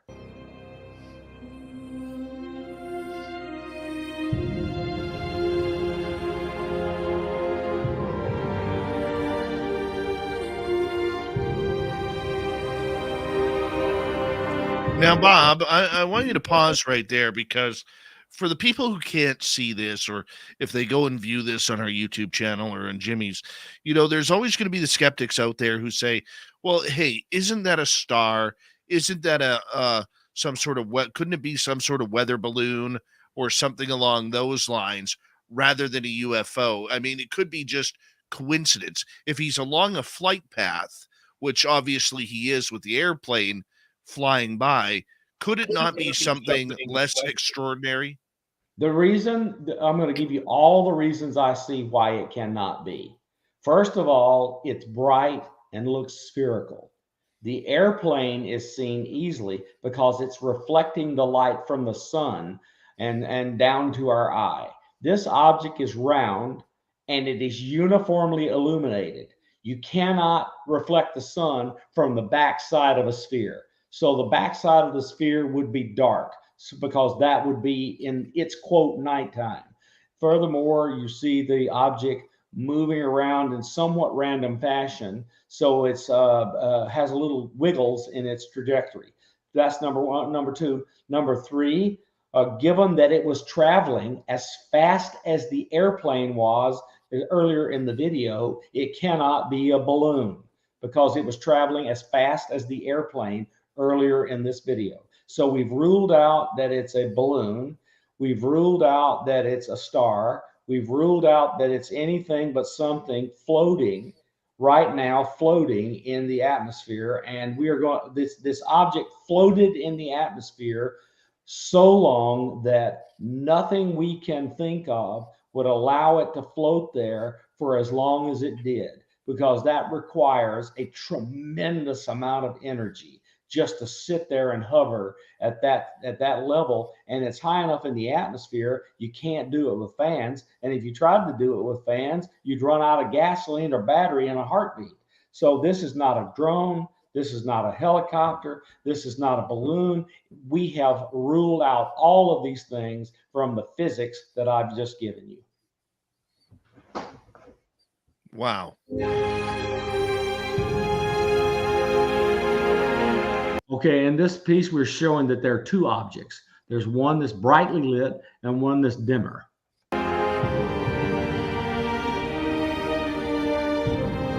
And one of the object that was dim, which is clearly beneath the clouds, is moving so fast. It's moving faster than the speed of sound, hypersonic velocity inside our atmosphere, where any known body that we had at the time of this video, when Jimmy made it, would have burned up in the atmosphere because it couldn't sustain the friction from going through the atmosphere that quickly.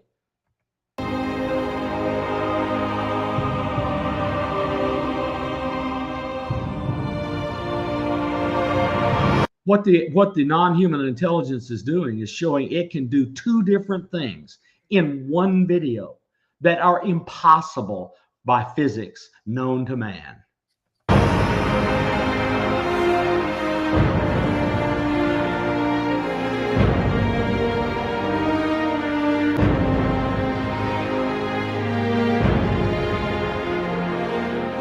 That is cruising. So that is absolutely cruising. Yeah, it's moving. It's moving way over the speed of sound, and there's no sonic boom. I mean, this is. But we also noticed from the fighter pilots of the Nimitz incident, who also made the statement that these things were traveling so fast, and yet there was no sonic booms at all. The way they took off, any living being from Earth inside the craft would have been crushed into a puddle of jelly. Well, let me ask you this then, because I don't really understand how it works. All right. How does something go faster than the speed of sound without breaking the sound barrier? Okay, so we have a hypothesis, because that's all we have, of at least the public. That's all the public has, is a hypothesis that it surrounds itself by a perturbation bubble in space-time. And the bubble in space-time is tilted like a wave. And this wave flows, and the spacecraft is like a surfboard. So the wave of space-time moves left to right in this video, and the craft is like a surfboard and is floating along that wave as it moves through space-time. And so if you distort space-time, you're not moving the air. You're not moving the air because the air moves with your distortion of space-time. So it's not going to set up a sonic boom, because there's no place where you are moving inside that bubble fast enough relative to the atmosphere to cause a sonic boom. That's how it works. It's quite the theory. It's a warp bubble. All right. Let's finish. All right.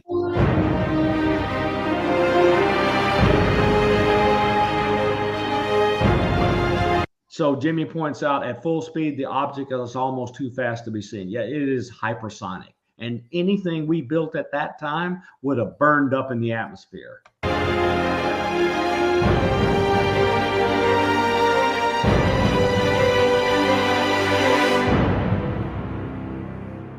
I mean, it's just going so fast. Okay, let's see where we're going now. Oh, yeah. Okay, so many of us have seen this video of this tic-tac looking thing coming down a mountain valley in Utah and turning over.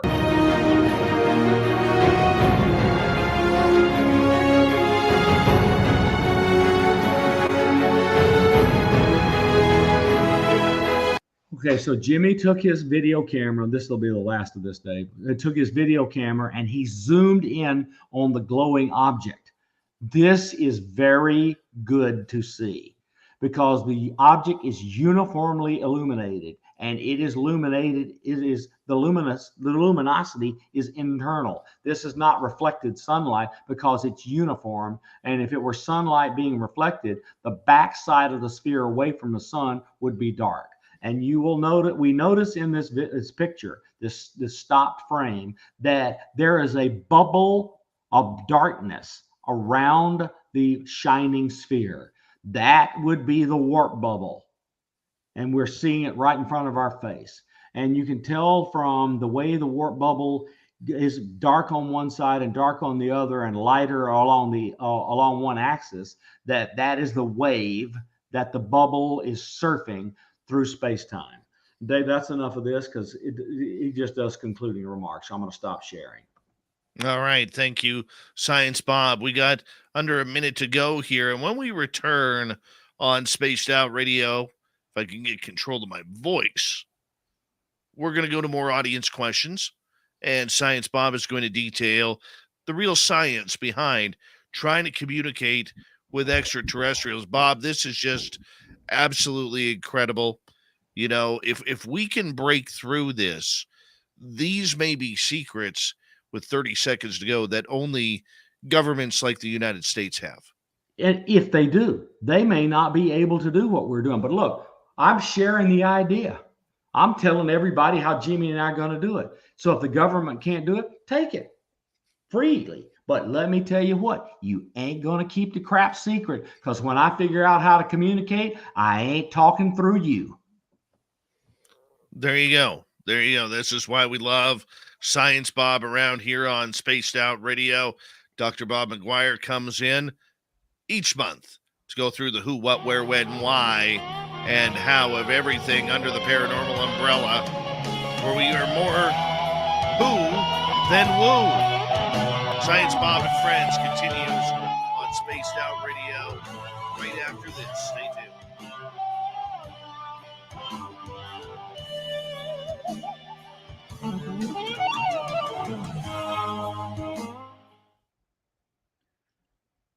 All right, we're clear, buddy. Man, I'm telling you what, I'm on a mission. More than I have been in tell. years. More than I've been in years, Dave. We can do this, I think, with Jimmy and Lala and you and other experiencers. Anybody that wants to play can play.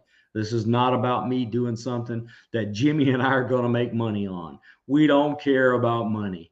We want to be able to talk to the non-human intelligences that are coming here every day. Because they're saying, hello, God bless America, Russia, and China. Come talk to us, fools. And I'm hoping they're going to tell us how to save this wicked planet from our wicked selves.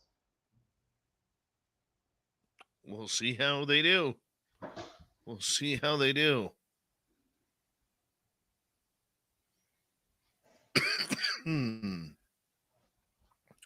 Billy Gunn, welcome to our chat.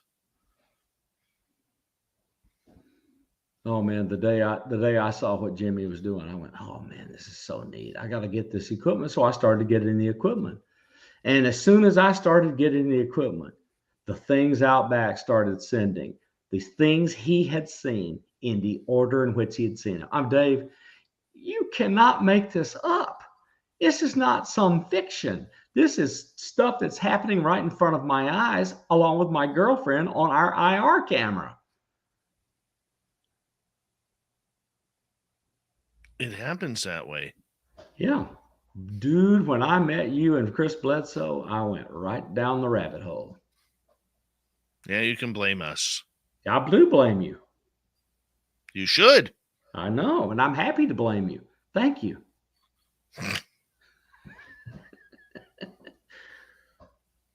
This is fun, Dave.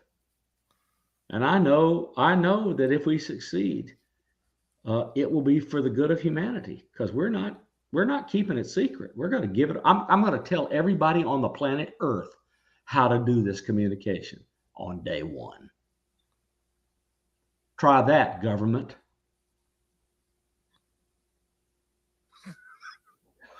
You're on fire, Science Bob. You know I am, because I'm tired of this, Dave. There was a time when I would have been one of those people like initial CM or LE who would have been trying to figure out how to use this craft so I could defeat the Soviet Union or the Russians. Those days are over. That's not what they're here for. They're not going to tell them how to build a weapon. They're not going to do it. They're going to tell us how to communicate with all our sisters, brothers, and other weirdos all over the universe. Well, it comes down to the weirdos, man. Don't mess with the weirdos. Because they don't care about your weapon.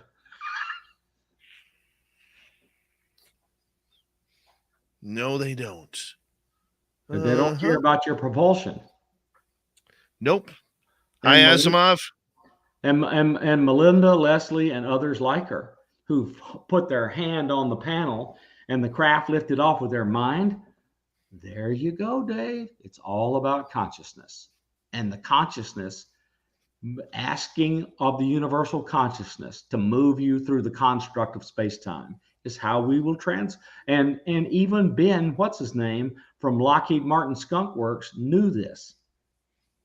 All points are connected through space-time via consciousness. And space-time is a construct. It is the computer screen with icons on it for our interaction with our illusion of reality. I like it. I like it a lot. And this computer screen illusion of reality, let me credit where I got it from. Donald Hoffman, the cognitive scientist at the University of California at Irvine, who has proven mathematically that we do not see reality. What we perceive as reality is an illusion. He's proven a mathematical theorem that that's true. Hi, Skip to my Lou. How you doing?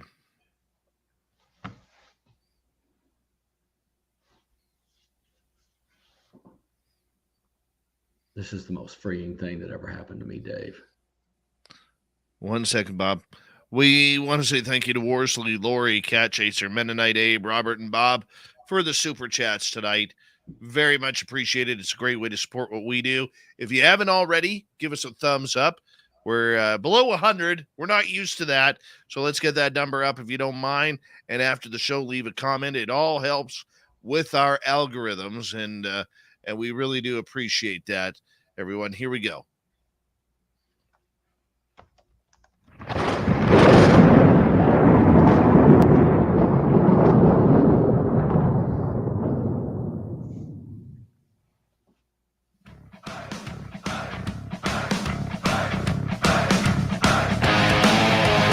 We passed the halfway point of Spaced Out Radio tonight. Great to have you with us. My name is Dave Scott. Glad you are enjoying the ride. I want to remind you that if you missed portions of this show or others, check out our free archives by going to youtube.com/Spaced Out Radio. Do old Davey the favor. Hit that subscribe button. Our website is spacedoutradio.com. We have a plethora of features for you. Rock out to Bumblefoot, read Shirky Poo's Newswire, check out our swag as well. Follow us on Twitter at Spaced Out Radio, Instagram at Spaced Out Radio Show, and on TikTok at Spaced Out Radio. We continue on until the top of the hour with Science Bob and Friends. Dr. Bob McGwier is here talking all things signals, and more signals. Bob, we got questions from the audience for you, if you don't mind. I do not mind at all. But before we get to the first one, I want to offer anyone in this audience, now or later, if you want to play, you're welcome.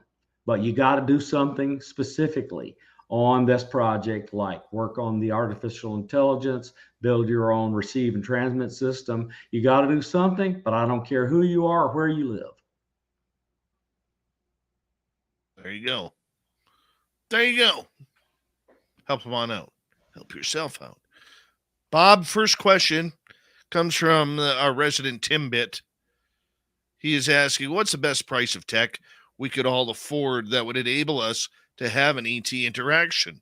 Okay, so what I have already demonstrated here, and I'm going to assemble this so others can see it, is that Jimmy sent transmissions with extremely expensive equipment, and he received transmissions from the ET using extremely expensive equipment. Later, he went down to less expensive equipment because he used a camera.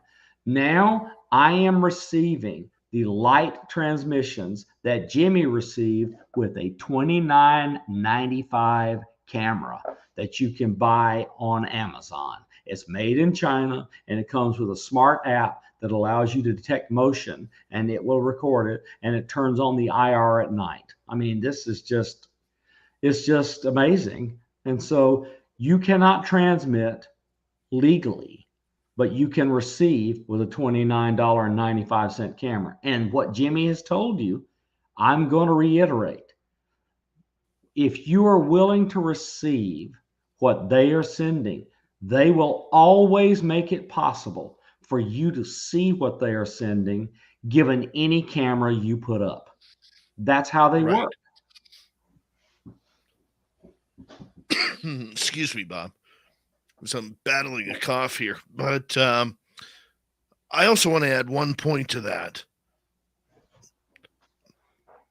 Now, somebody like Tim is a very much a nuts and bolts kind of guy, but communication doesn't have to cost a thing.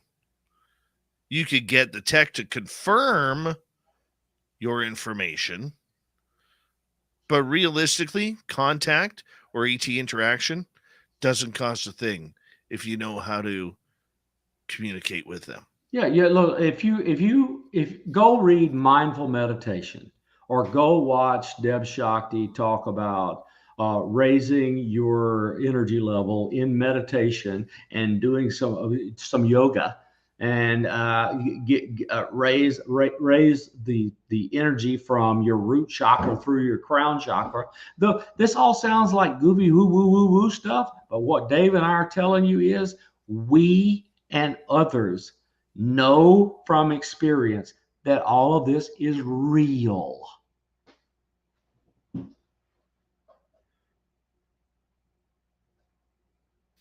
Very true. Very, very true. All right, let's go to Linda here. Linda is asking, Bob, do you think they are alive or machines? Linda, that's a terrific question, and I'm going to give you a Deb Shakti answer. We, live or machine, are all part of the universal consciousness. So all of them are alive.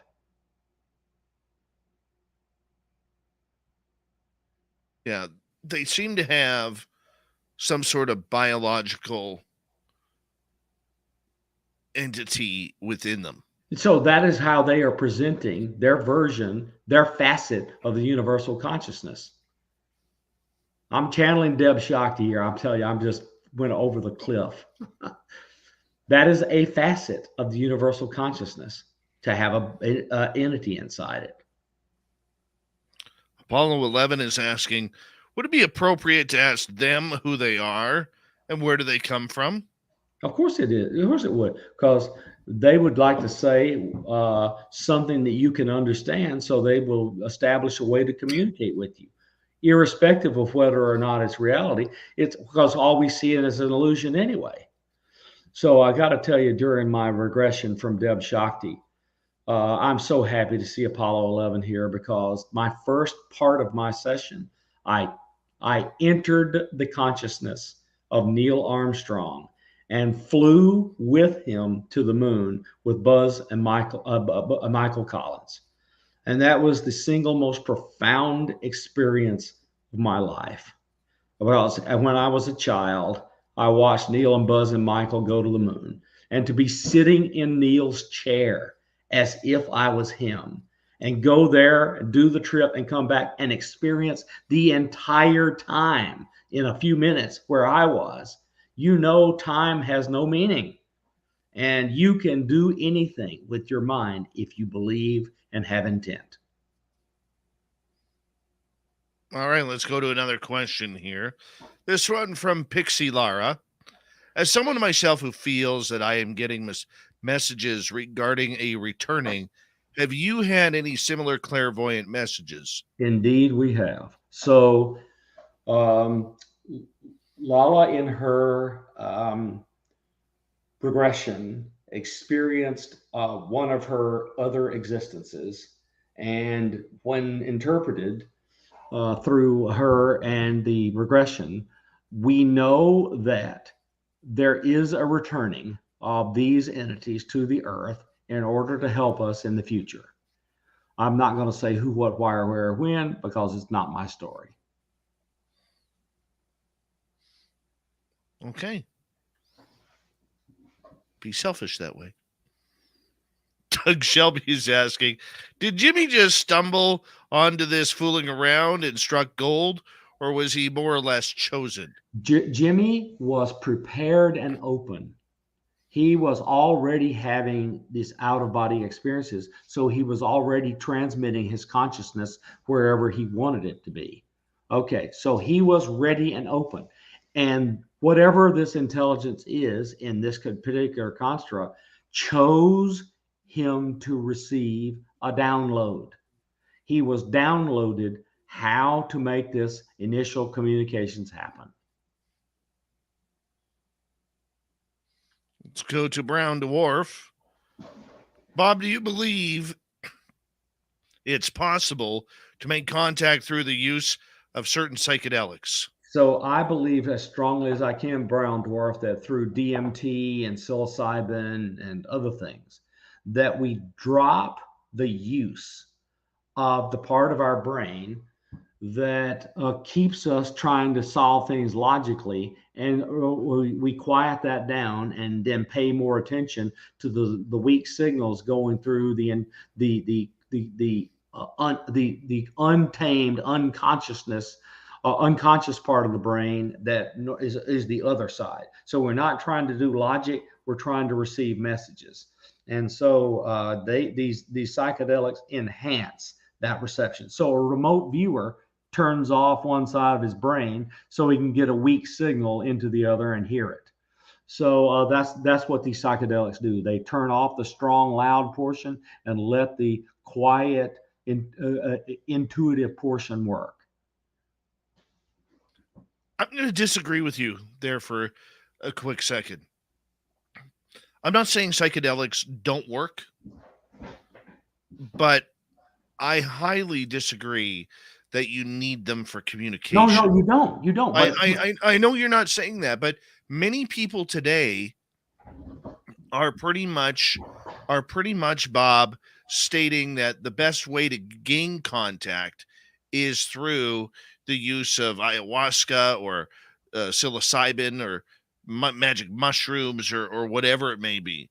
And I'm here to tell you, you don't need the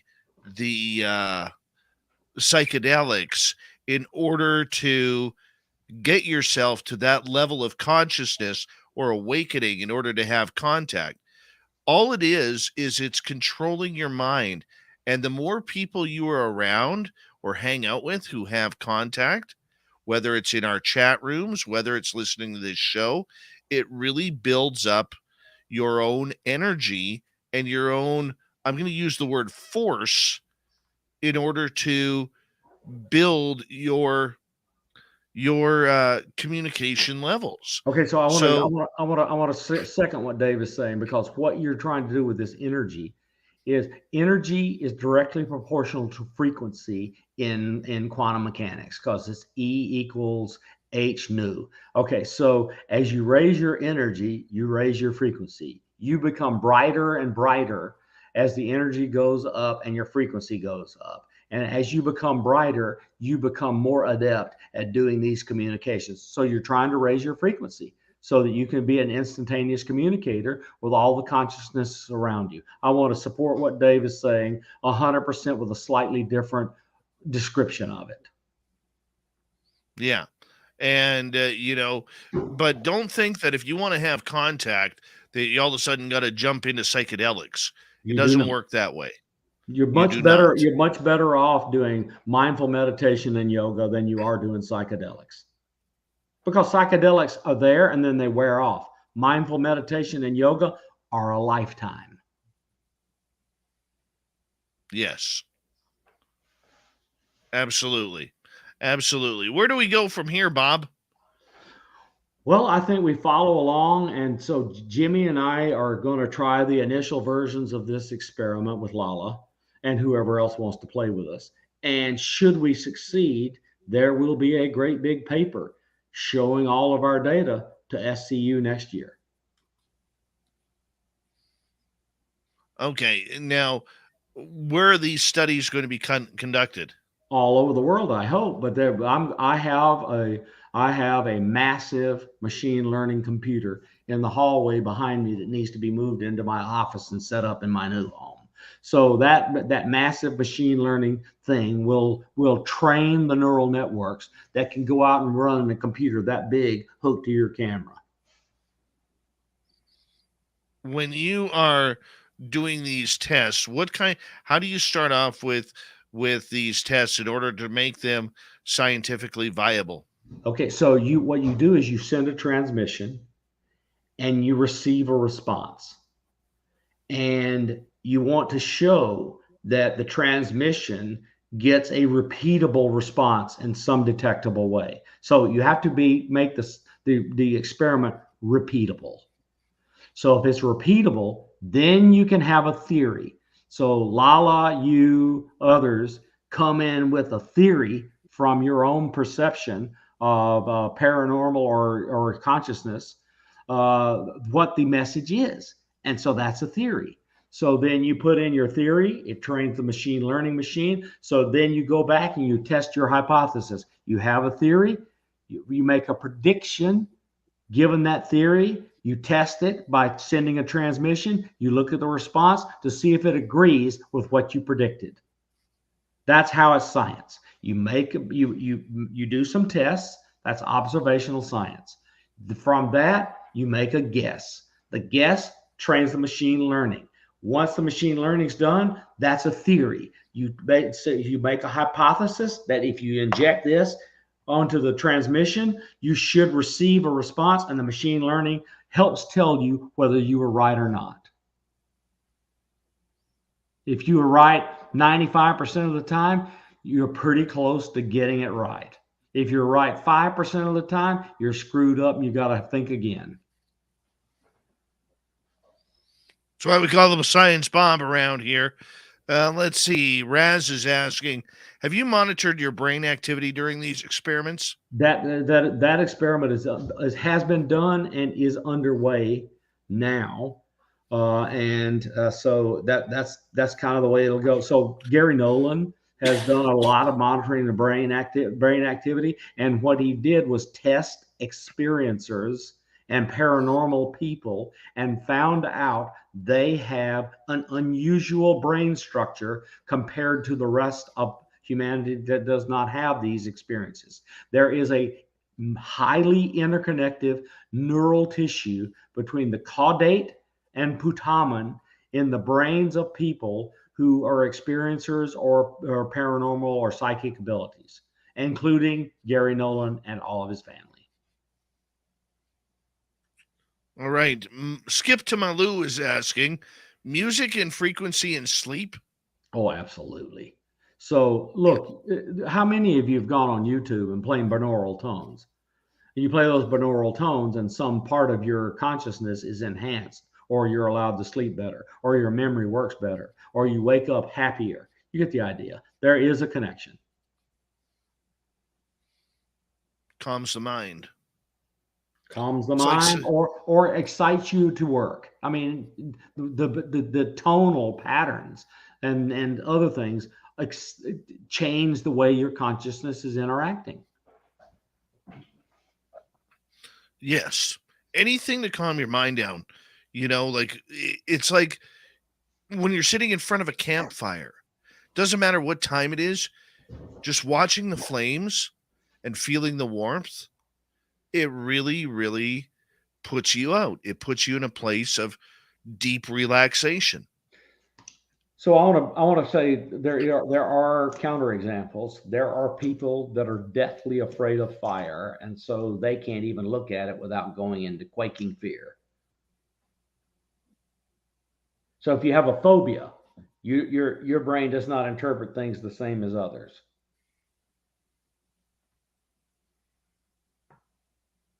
Let's get to another question here. Human Carl wants to know, what's the make and model number of the $30 camera? Hang on a minute. I'm a wing nut wrench, so I can put it in the chat. And I'm looking it up now. Just go on to the next question. I'm going to put the camera model in the chat.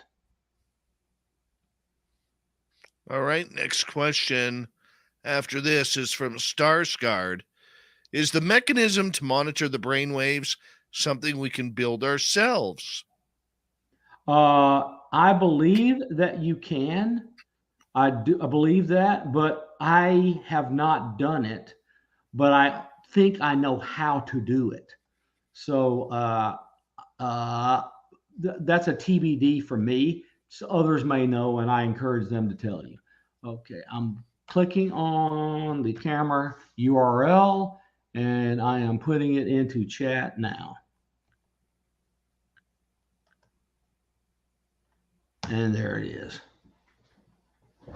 So in chat in YouTube is the URL to Amazon for the camera, and it is a wireless security camera, 1080p HD Wands view WANSVIEW,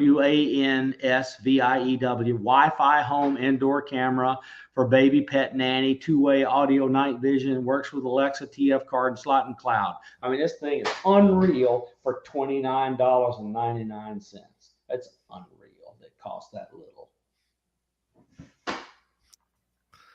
All right, Science Bob. We've got about 5 minutes to go here. How important is it to try and gain that communication with ETs? Given what I know, it is the only way to save humanity.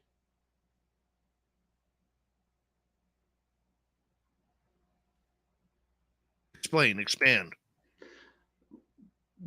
People that I know and trust have seen details of future events in which we will need saving.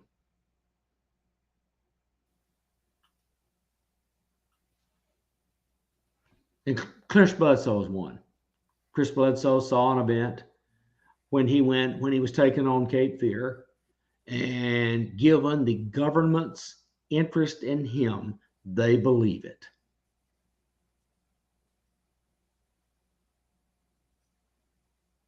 And that's what's got you worried. No, because he saw them interfering and stopping it. Right.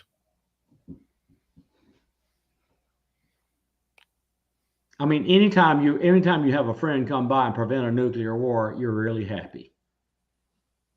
Oh, very much so. Very much so. And I could see where that would be, prudent in certain times here. I really do.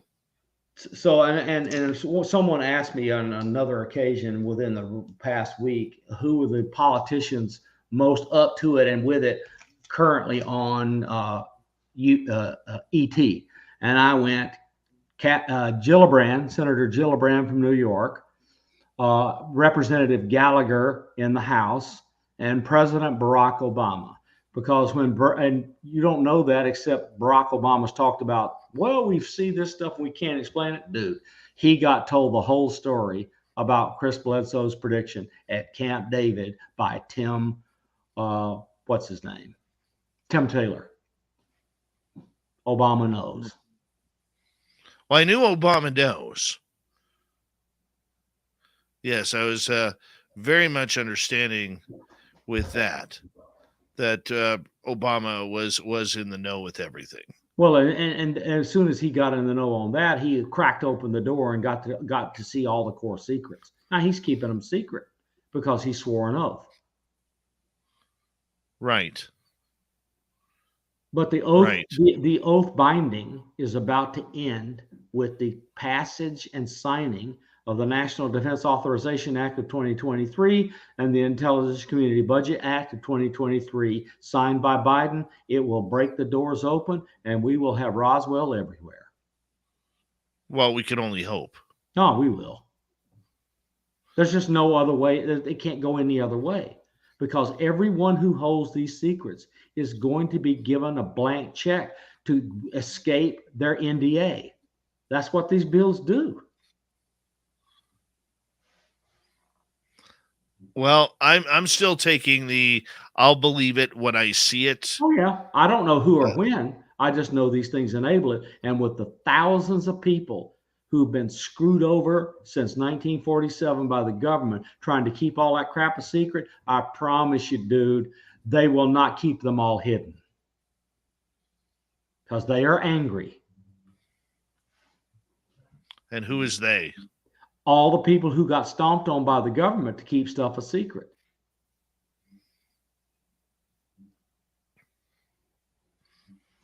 They are allowed to talk even if they signed an oath. Wow. That's what's in those bills. Let's hope that's the truth, my friend. You know, I mean, people can go read the bills for themselves. I'm just telling them how to read it. Quite quickly here, Bob, with 30 seconds to go, when do you see this report coming out? We're already day 9 into when it was supposed to be released. to the public. There's nothing yet. How much longer do you think we're going to have before the next report comes out? When will the final determination of the makeup of the House and Senate be done? Because if one party wins, it all comes out. If the other party wins, it never comes out. Or it doesn't come out now, it comes out later. That's why we love you, Science Bob. Science Bob and Friends wraps up for another month. We'll talk to Dr. Bob McGwier next month, final time of 2022. And coming up next, we're going to head to the swamp.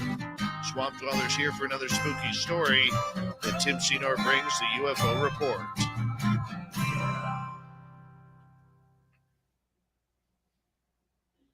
Beauty, Science Bob. Beauty. What a great show that was. Oh, my God, Dave. And you're going to have it exclusively. You're going to have it exclusively. I'm not doing it anywhere else. Perfect. You need to go get some sleep, my friend. Oh, my God, I'm tired. Yep. I can tell. All right, buddy. We'll talk tomorrow morning. Science Bob, everybody. Science frickin' Bob. I'll be right back. Give us a minute.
right. Sorry about that.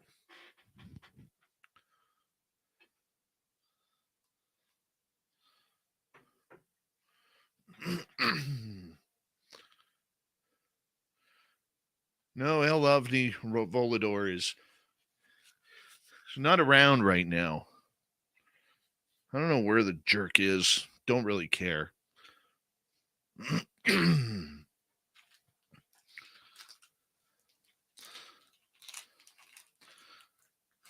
He's just bad news.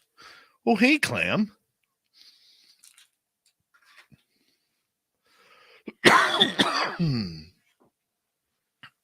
Once again, sorry about my cough tonight. Trying to get over it.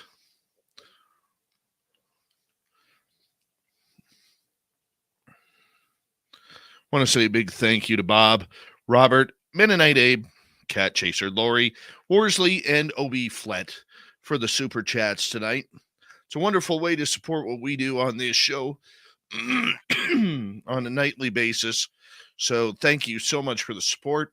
Thank you for everybody who is hit the subscribe button tonight and giving us a thumbs up, thumbs down. Don't forget to, after the show to leave a comment. It really helps with our algorithms as we try to defeat the YouTube machine. So you can do some shopping at spacedoutradio.com. And don't forget also our Vegas party at the Golden Nugget, May 19th through 21st in Las Vegas. We want all of you to come around and be there with us. Yeah, thousands upon thousands. Let's fill the place up. Let's have some fun. Here we go.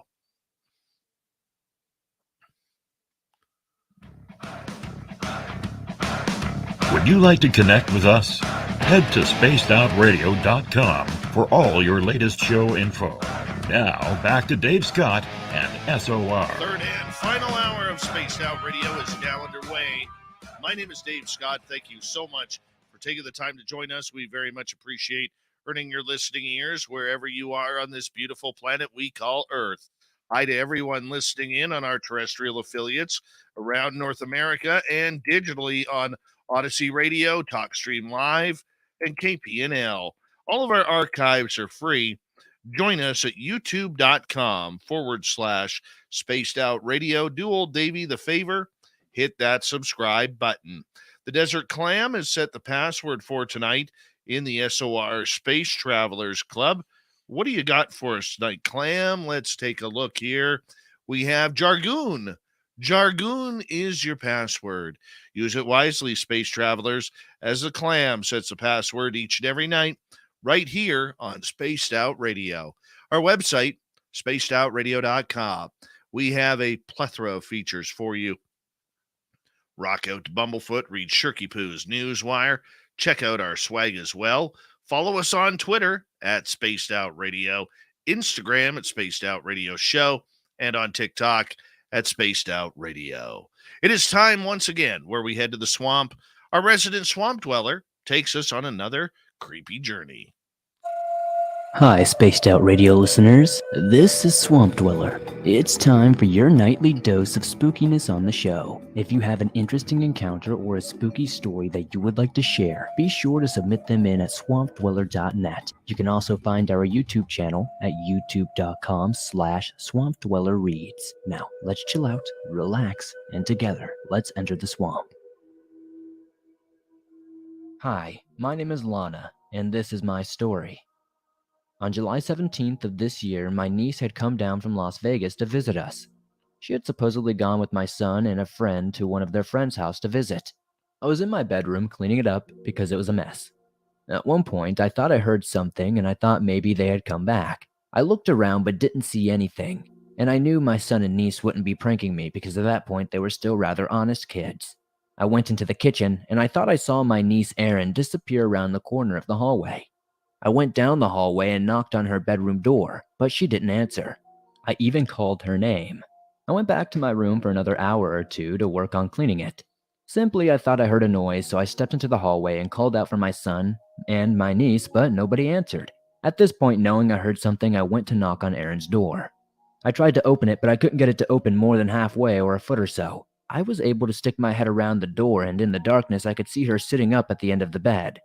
I called her name, but she didn't answer me or even act as if she had heard me. So I went back to my room since I couldn't open her door and got my flashlight. I stuck my flashlight through the door and my head around the door because that's all I could get through, and saw she was laying down in the bed. I kept calling her name, but she just wouldn't answer. I grabbed my phone out of my room and called 911. The operator kept asking to see if she was breathing, and I told her I couldn't get in the door. Something was blocking it. But Erin just kept laying on the floor. Finally, the operator agreed to send an ambulance and the police. In the meantime, I was yelling and screaming at Erin to get up, but she was not moving. About this time, I realized there was something on her arm and the back of her neck, which I realized was blood. At this point, I'm just screaming and crying and getting no movement out of her. It has not sunk into my head yet that she may be dead. I grabbed my flashlight, and the operator said the police were coming, and went to the front door. Mind you, I live out in the country, and there was only one house and trailer to the left of mine in the woods on the right. I was jumping up and down, yelling and screaming and waving my flashlight, and the police just drove right on by, as if they didn't see me. The ambulance stopped next door as if they didn't see me either, which was strange. An older woman in a nightgown screaming bloody murder, waving a flashlight, and they didn't even see me. So I told the operator that they had all passed my house except for the ambulance that was next door. Finally, the ambulance pulled up and soon the police followed. I led them to the back bedroom, and then they made me leave. I heard one of them say, "She's gone." And they were right. She had to have been gone for a while, as rigor mortis appeared to have set in. Her left hand was curled up so tight that it was white. The right hand was underneath her head, with her other hand hung tight in her fist. We suffered a terrible loss that night, but the one thing I'll still never get over is how she had been dead for 4+ hours, but somehow I saw her walking through the hallway. Did I see her ghost? Did she already know she was gone? Was she just trying to help me find her body? I don't know. It's one of the strangest things that I can't move on from. And we say thank you to the Swamp Dweller for freaking us out once again as Swamp Dweller opens up the third hour of this show every Monday through Friday night. If you want more of his thousands of stories, you just go over to his YouTube channel, youtube.com/Swamp Dweller Reads, and you can sign up, hit subscribe on his channel, and listen to him all for free. So go check it on out. We really do appreciate the Swamp Dweller around here. And you know who else we appreciate? We appreciate our good friend, little Timmy Senor. We call him the Timbit around here, as he's here for the UFO report. Nobody's gonna know. They're gonna know.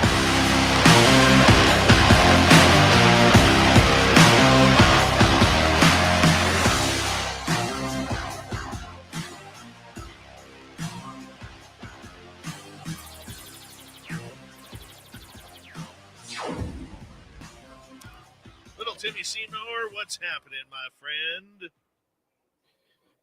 Not much, bud. How about yourself? What a great night. What a great show.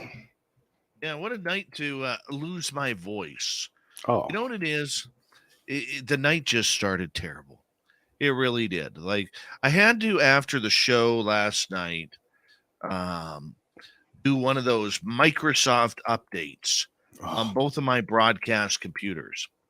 Well, on my main computer that I am using and speaking into right now,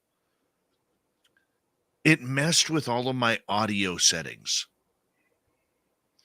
And it cleaned out a bunch of my audio settings. So about an hour and 15 minutes before showtime, I walk into the studio, like I normally do. I waddle on in with my fat ass that I have, and I'm putting things together. I go to put on YouTube. No sound. This is an issue. Call up Big Bad Chuck, my tech director. Say, Chucky, we got a problem. We got a problem. There ain't any audio in the old system here. But we got it fixed up about 14 minutes before showtime. And when you do a nightly show like this, dude, you got to go in relaxed. You know what I'm saying? You got to go in relaxed. And I'm wound up. And I think that's part of my voice problem tonight. Yeah, maybe. Plus, you had those glitches with your signal coming in too, which, however you fix them, thank goodness. But yeah, I noticed those as well. Poor guy. Yeah, we got that fixed too. Yeah. Either way, we're doing something different with the UFO report tonight. We're going to fire off some questions to each other here and see where we go. And we're going to discuss and debate them. I like this format.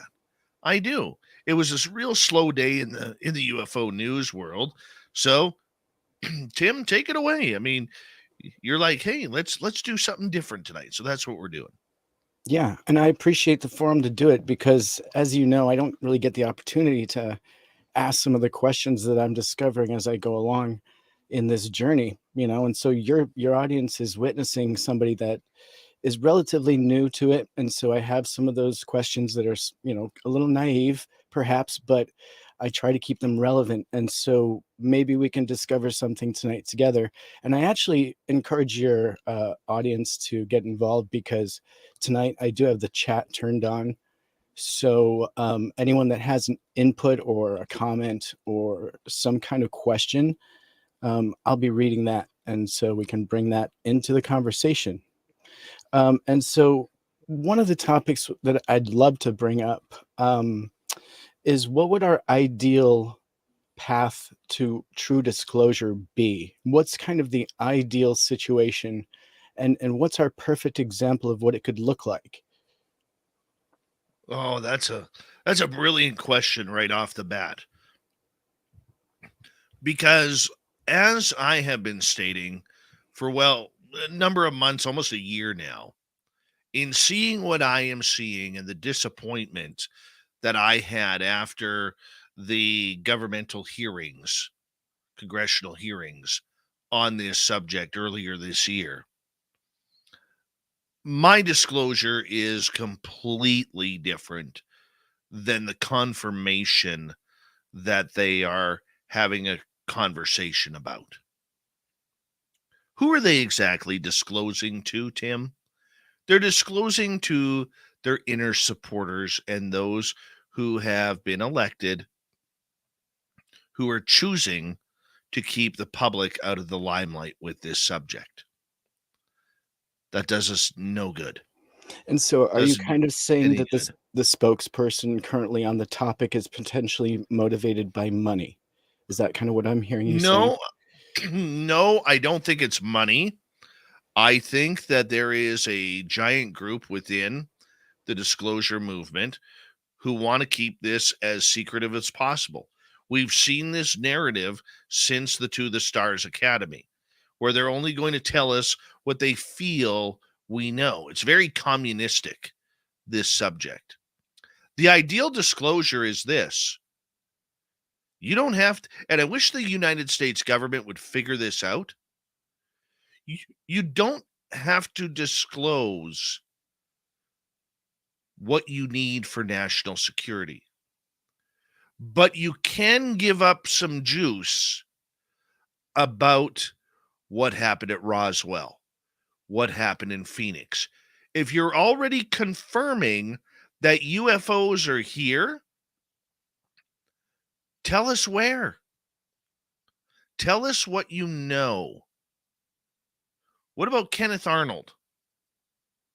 When the flying saucer started, the term flying saucer. Okay. We have all the information out there, except that, in my opinion, the reason why we haven't had any true disclosure, nor will we get it. And I've said this for years, and I think I'm right. I may be wrong, but I think I'm right, Tim. And that is this. Deep in the U.S. Pentagon or wherever it is, 48 stories below, there is a box. And that box contains every UFO secret, an alien secret the United States government has from Roswell on forward and maybe previous to that.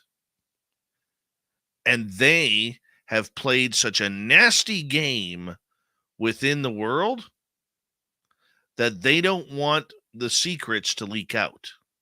Whether it's reverse engineering, whether it's holding alien bodies, whether it's holding crash retrievals, Element 115, or whatever it may be. Eisenhower allegedly trading humans for alien technology. And if that is true, if just one of those stories is true, Tim, the United States government is going to have a lot of egg on their face. Okay. And so do you feel with the ramping up of this topic politically that there is something to be gained by the players other than the truth, and that could be their motivation, be it technology or political support? Is this topic being used now for other than truth? There is no truth. There is no truth. The only truth that they have stated is that the phenomena is real. We have unidentified flying objects that cannot be explained coming through our atmosphere. How vague is that? Right. Right? There's truth there. It's 70 plus years since Roswell. Tell us what happened. Why do you need a triaxle trailer and a platoon of army men to cordon off an area for a weather balloon that could be thrown in a Jeep that they were using back in the day?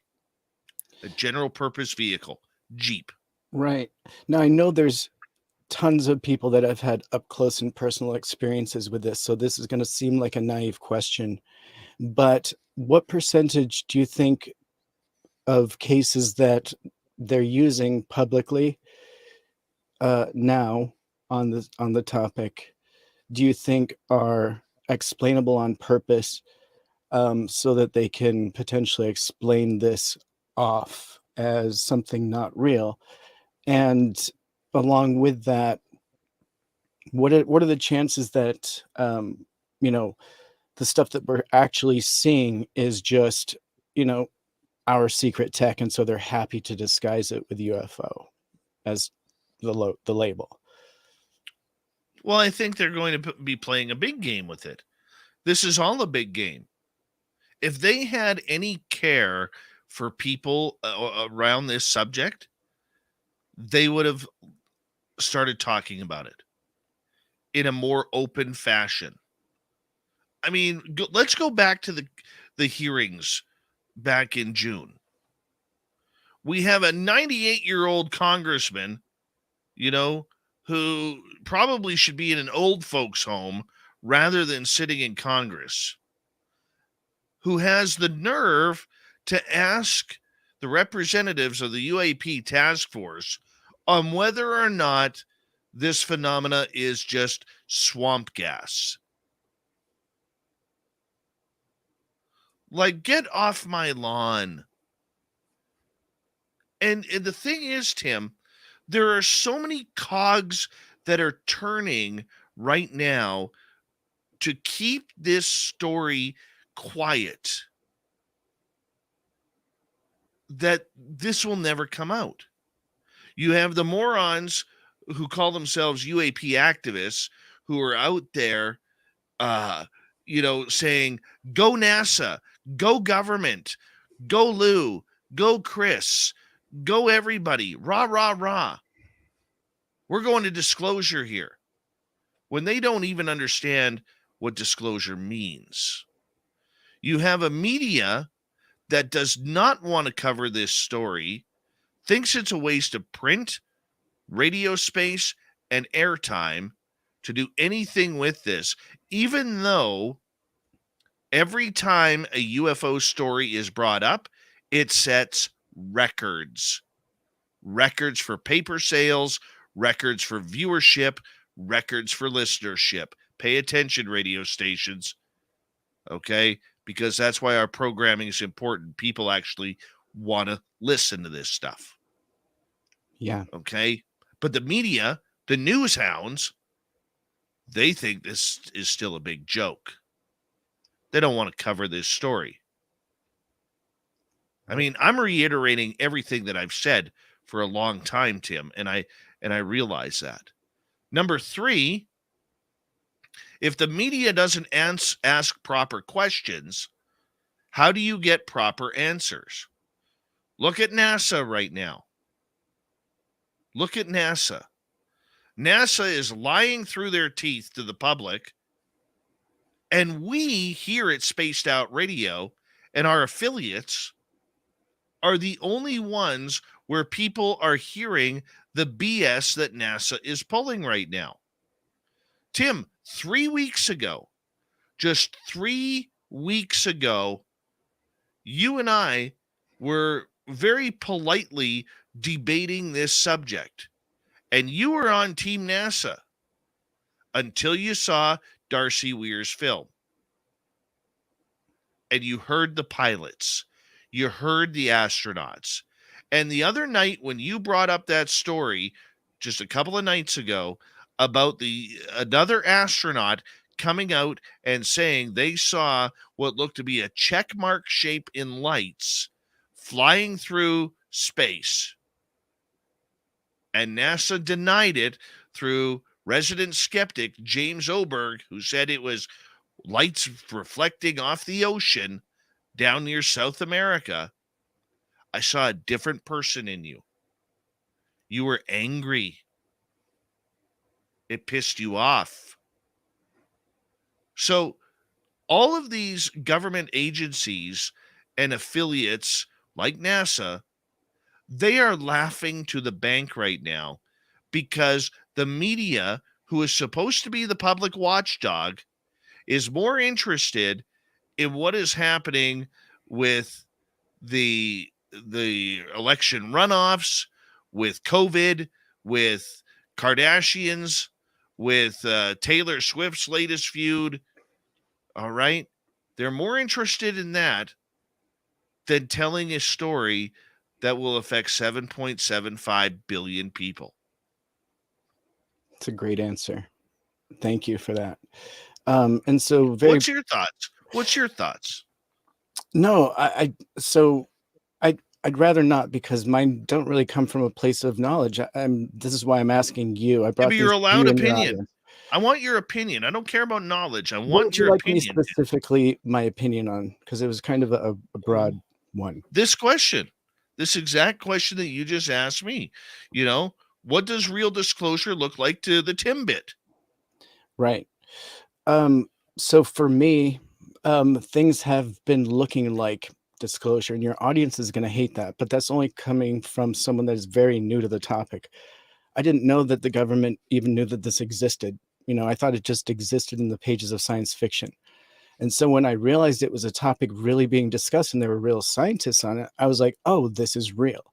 So my take is that it's happening rapidly, and my world has changed very rapidly. And me being open to this topic has changed. So I am Joe Public, right? In many ways. Of course, I did have an experience that shuttled me towards this, but anyone that reads the newspaper nowadays could be living that same paradigm shift. So for me, the perfect situation with disclosure would be release of the data that is leading them to their conclusions. I need to see the math. I need more independent people on the topic that don't have any kind of chips in the game. And then I need it on a worldwide level, not just America. It needs to be every country doing their own research, because it's not something that's distinct to our part of the world. So that's what it would mean to me. It would be something global. Now, obviously, it happens to each of us individually on its own level, and it'll happen individually, and you'll see the dominoes fall. But it takes something to connect somebody to it for whatever reason, because it is like it's a massive topic to accept. Now, I've seen it in younger generations where they've already accepted it. And so disclosure for them has perhaps already happened. They're already like, yeah, I'm sure that we're being visited, and so when they see it in the paper, they're like, yeah, no big deal. Let's continue this talk when we return on Spaced Out Radio. Little Timmy Senor and the UFO report continues. Tim joins us a couple times a week, give us a UFO update. Tonight, though, it's all about opinion. We're having some fun with it. We'll tell you right through the next half hour next, Tim.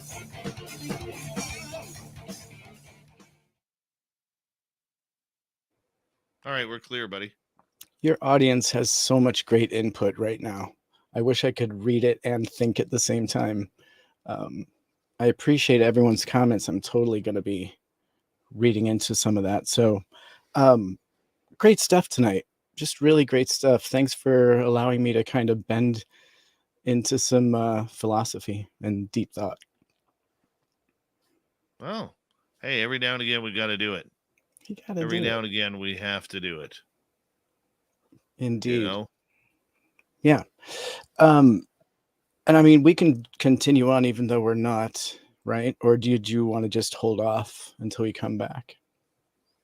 Oh, we'll hold off till we come back. Cool. So how are you holding off on no Tim Hortons? You can make oatmeal at home. I don't know if that's... Yeah, I got to go shopping tomorrow. Tomorrow's supposed to be my day off. And I have just a brutally hard day tomorrow. Yeah, Thursdays can be one of those things. Yeah, and I got to get to the gym tomorrow too. Right on, brother. Right on. Yeah. Good for you. And I see you drinking water there. Good on you. I'm always drinking water, man. Yeah, cheers to that. Thank you. Indeed. Appreciate that.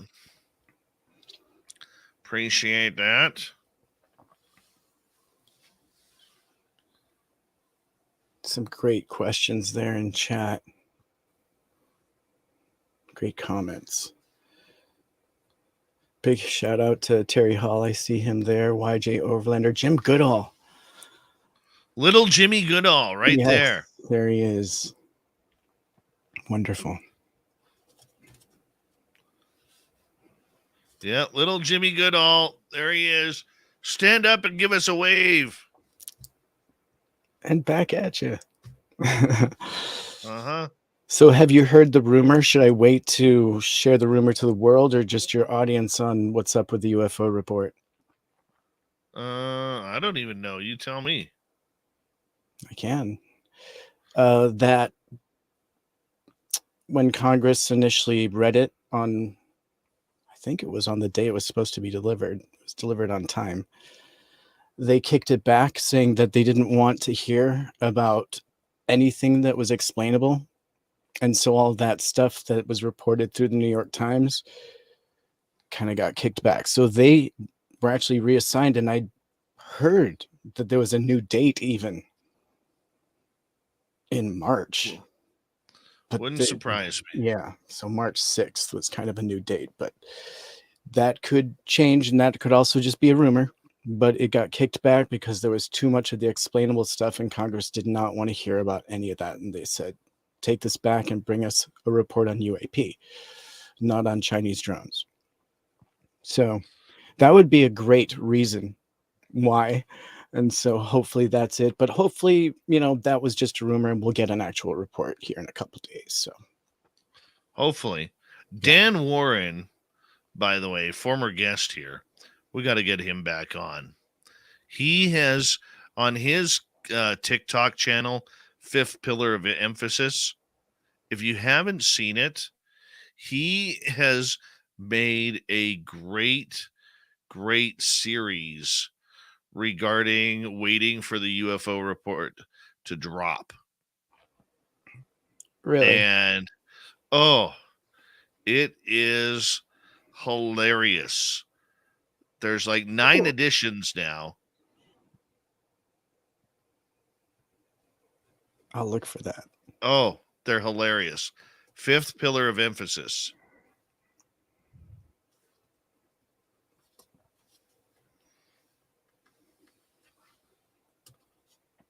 Cool. Yeah. YJ saying that they're just stalling and they will continue stalling until the reset is underway and nobody cares. We're in the middle of a mud flood 2.0. I can't even Tartarian. Very cool. YJ's a deep dude. That guy knows things. Totally deep. Yeah. Totally deep. Smart guy. He blows my hair back every time. Yeah. He eats a lot of spam up there, because up where he lives, a can of spam is like a delicacy. I love spam. But they've got a great salt-free version. Hey, hold on. We got 20 seconds left. Thank you to Lori, Worsley, Obi Flat, Cat Chaser, Mennonite Abe, Robert, and Science Bob for the super chats tonight. Very much appreciate the love and support. Once again, if you haven't already, give us a thumbs up, thumbs down. Leave a comment after the show. Tell us what you think, what disclosure is. Here we go.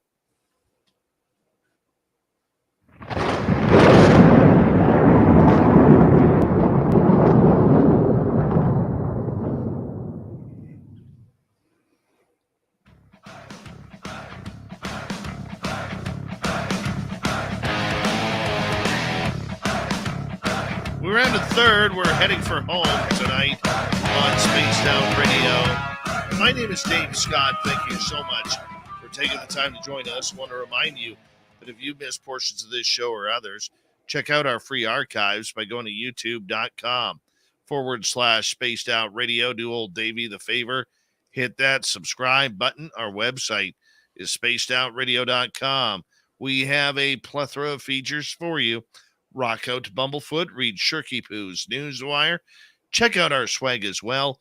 Follow us on Twitter at Spaced Out Radio, Instagram at Spaced Out Radio Show, and on TikTok at Spaced Out Radio. Now, right before the break, we'd ask little Timmy Senor of the UFO Report, his opinion on disclosure. What does disclosure mean to him? Tim, welcome back. Thanks for having me. The kid with the questions tonight. That's right. And so I do feel that it's going to be up to the individual, because for everybody, it's going to take more or less. But I do feel like it's simpler for the younger generation, simply because I see it. I get kind of a shrug from people that, are younger, that interpret this as a potential. They're just like, yeah, I mean, it kind of goes without saying that it exists, and even existing here is not that big of a stretch. Now, perhaps somebody in my generation and older, they may have a little bit of a stronger opinion against it simply because of their programming. And I hate to say that, but we're all programmed a certain way.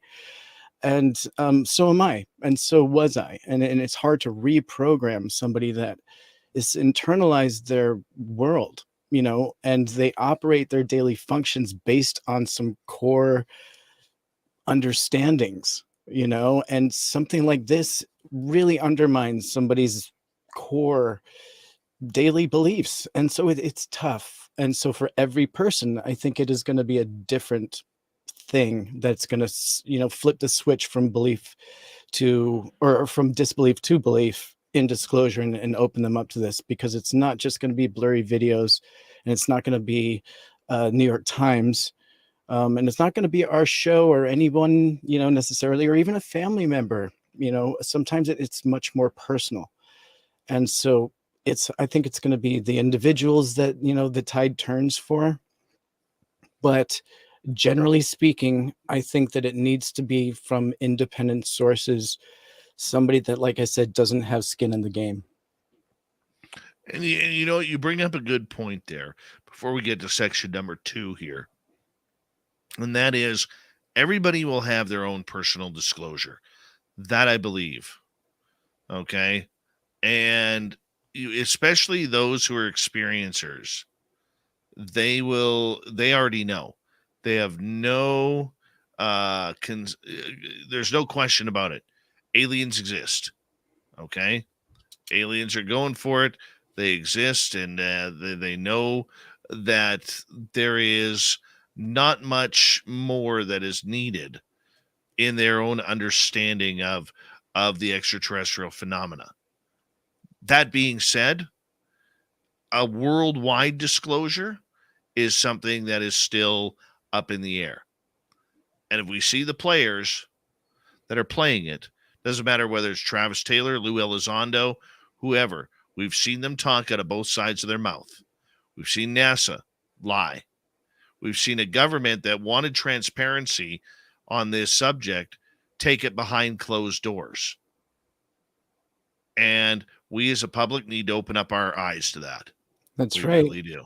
And somehow sway the zeitgeist, if you will, and get public opinion across the board kind of just open. You don't have to formulate an opinion necessarily, just be open to what's coming potentially as far as information goes. You know. What do you got? I'll let you pick the next question. Cool. So yeah, well, okay, so I'm just going to jump to the second one because I feel like it's a biggie and it doesn't get a lot of airtime, in my opinion, and it deserves more. So from a layman like myself, that this is a big, and I won't say scary necessarily, but it's a big topic, and I feel like it's a rare occurrence. And so how do you think we, you know, as the general public that hasn't experienced something like this, how should we interpret abductions? And are they all about DNA and hybridization? And is it something that needs to be talked about more and explain it perhaps in a way that I as a layman could understand? Well, abductions are a tough thing because nobody is going to believe you until it happens to you or it happens to a family member. All right. I mean, Tim, you're a proud father, just like I am. How do you think you would react if one of your children came up and said, "Hey, Dad, there was these really weird looking guys in my room last night. I saw my clock. It was 1 a.m.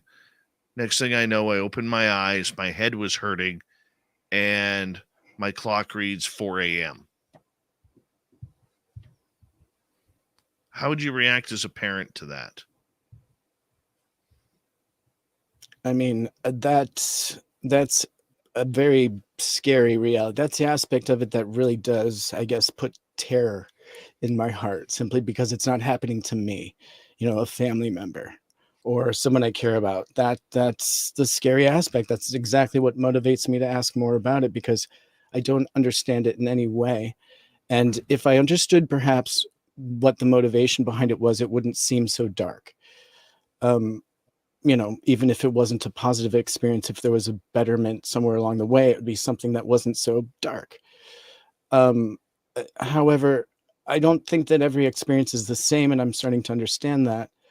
And the more people that I come across and get to interview personally, I can tell that it's something absolutely that happened to them, and they believe it 100%. And I have no reason not to doubt them, or I have no reason to doubt them. And so that's, you know, an burgeoning, I don't know the word, but it's an upcoming and becoming a reality, you know, just to me. And so these are the questions that I'm coming across, that it is something that I don't know how I would interpret that. I would 100% believe my child, because it's not something that they would get from any source that they're getting. We don't talk about that in our family, even with our experience.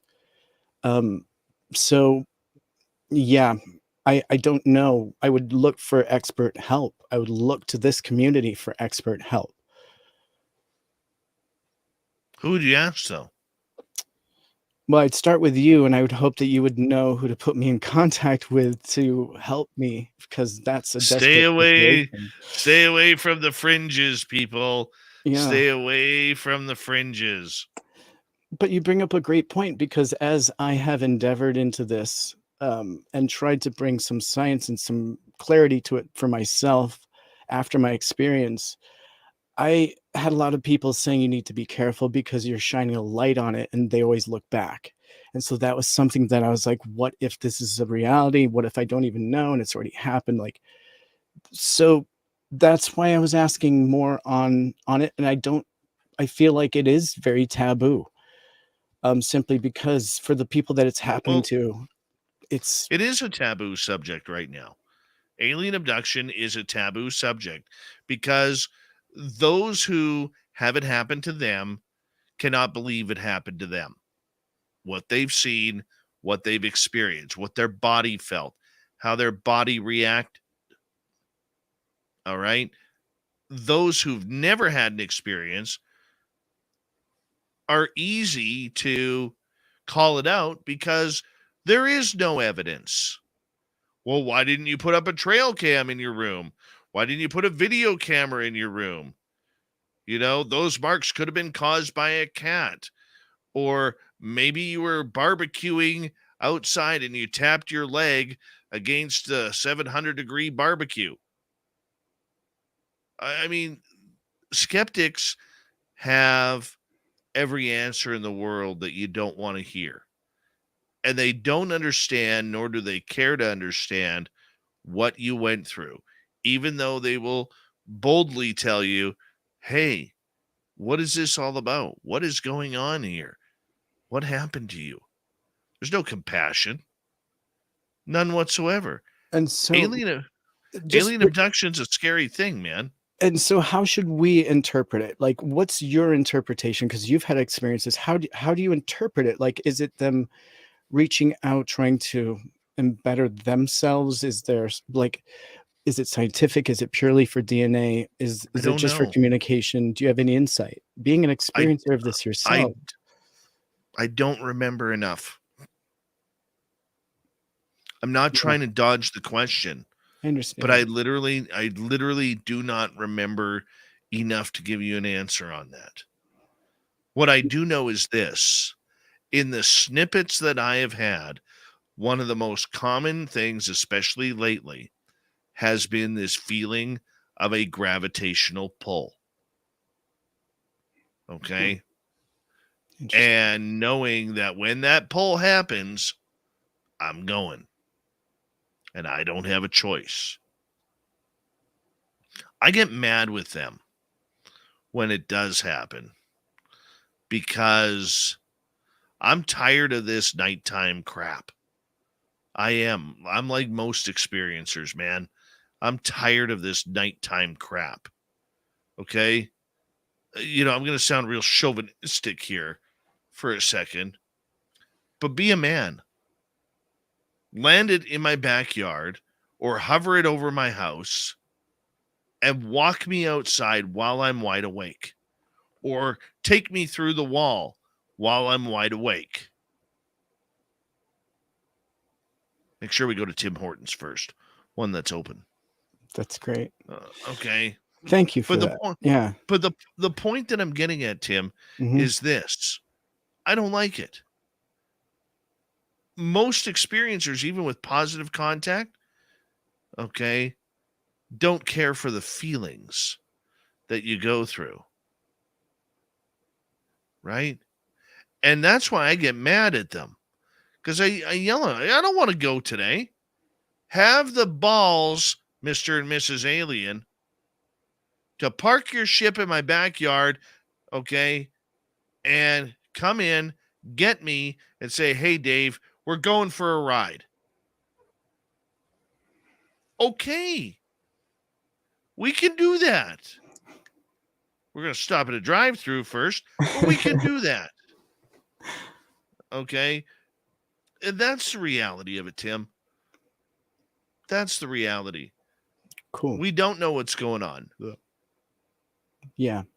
And I don't think we know the true answers to it. I think the experiencers deep down, like myself or other people, have the answers as to why it's done, but they're so embedded and locked up in filing cabinets in the back of our head, we'll never remember. And so briefly, just before we change subjects, I've heard that there's kind of like you get out of it what you put into it. So if you go in this experience fighting it and angry and scared, that it won't be a good experience. But if you're groovy with it and you go along with it, there can be even an exchange of information. Is that something that you have run across, or is that just something that is in the purview that that I've just heard? It's purview.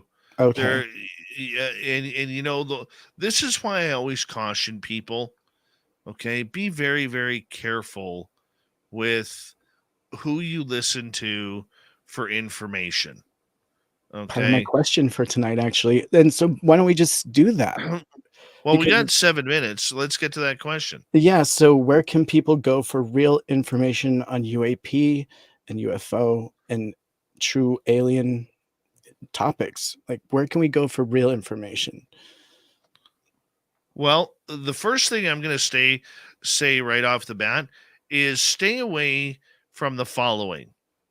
Stay away from people who call themselves experts.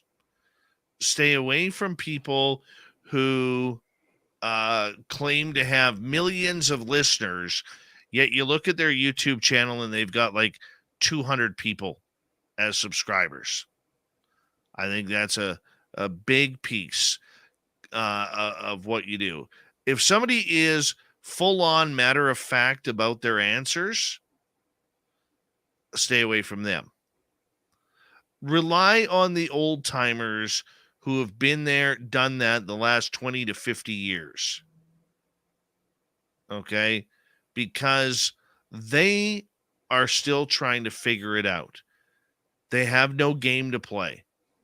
Whether it's Richard Dolan, Linda Moulton Howe, Grant Cameron, some of the legends in this field. All right? The next thing is this. Check up on people. Check up on people. If they call themselves a journalist, find out where they worked. I got blocked by one fake journalist, and I'm not going to say who it is, but I got blocked by one fake journalist who was arguing on Twitter that he was a journalist. And I frankly said to him, I said, "No, you're not." I said, "Tell me what beat you worked." I said, "Was it crime, politics, streeters? Did you work in radio? Did you work in television or print? If so, could you let us know the label?" Okay, because just walking into a website and now saying I'm a journalist is not being a journalist. You're a citizen journalist, amateur journalist, whatever you want to call, who's just writing a blog or vlog and adding information to it. Some people stumble into the career. Okay, but the majority in this field are not journalists. Do a resume check. Make sure that people are telling you the truth. And if they start getting fanatical, okay, we've all seen the fanatics. So all of a sudden, let's say they're talking UFOs, but the next thing they are talking about is the queen reptilian who was eating virgin children before they went to bed while staying at the palace. You know it's BS. You know it's BS. Okay? Now, those who believe in those conspiracies will say, "Well, how do you know that's true? How do you know that's true?" Do I know? Okay?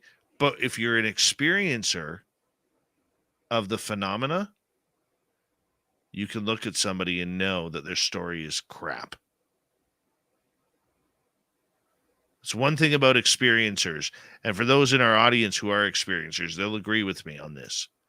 Okay? You could tell very easy if somebody is pulling your leg or not. Yeah. Right? Yeah. And number 4, and this is one of the most important things that I'm going to say about this before I turn it over to you, Tim. If somebody is so fanatical on one side that they refuse to listen to other conversations or discussions about this, stay away from them. Twitter is a cesspool of this. Facebook, number 2. All right? If they can't see beyond what is going on, example, we should all praise Tom DeLonge for a team that he didn't create and that started off with a pressless press conference. Pressless press conference is the press were not invited to a press conference. But the fake journalists were okay with that. They thought it was a smart, bold move. The real journalists were like, I'd have been there. Tim, we got about 90 seconds. What are yours? Oh, it's Spaced Out Radio, 100%. This is where I come for all of my UFO and woo information. You know that. That's why I'm here. Part of that. Yeah, I might stick around for a little bit of after show because I do have one question. Is that going to work for you? That will work. After show will be after we get off the radio, and then we're still on YouTube and Twitch. Yeah, we can play with that. But I mean, you know what? Be careful where you get your information from. Yeah. Okay. To some point, you can still trust the mainstream media on that when they are reporting stories. Most op-eds, okay, which is an opinion story, okay, are going to be garbage. Okay, because normally it's from journalists who, like we just saw in the New York Times, who have zero interest in learning about this subject. Okay, but be careful where you get your information from. It doesn't matter whether you listen to us or whether you listen to other shows. Watch out for the fanatics. Watch out for the posers, the fake journalists, the fake scientists. If you don't believe something about a person's credibility, check them out. That's why the long and strong, like Richard Dolan, Grant Cameron, et al., have survived. And be careful of Reddit. Take it with a grain of salt. Tim, we got to start wrapping things up here, man. We do. Thank you so much. It's been really fun, and what a great show tonight. Thanks for letting me mingle with your audience and kind of bounce some questions. Don't harsh me, you guys. I'm so sorry, but I've got a million questions, and they're probably ones you guys already know the answers to. But hopefully there are people that have those questions too. Absolutely, and thank you to Science Bob, Jimmy Blanchett, Swamp Dweller for coming on in tonight. It's going to be one heck of a good podcast to listen to in the future. We got Mr. Ron Bumblefoot Thal rocking in the background with Little Brother is watching. Bumblefoot is the official music of Spaced Out Radio, rocking us in and out of every single show. Get your horns up for the guitar god himself. Special thanks to everybody listening in at work, at home, in your cars, wherever you may be. Thank you to everyone in our chat room tonight. YouTube, Twitch, LGAF, Facebook, Spreaker, the Space Travelers Club, and on Twitter at hashtag Spaced Out Radio. I know you're out there somewhere. Remember, this show is copyright Spaced Out Radio and SOR Media Ventures Limited. Thank you so much for tuning us in tonight, because together, my friends, we're watching. We own the night. Mr. Bumblefoot, we need a favor. We need you to take us home.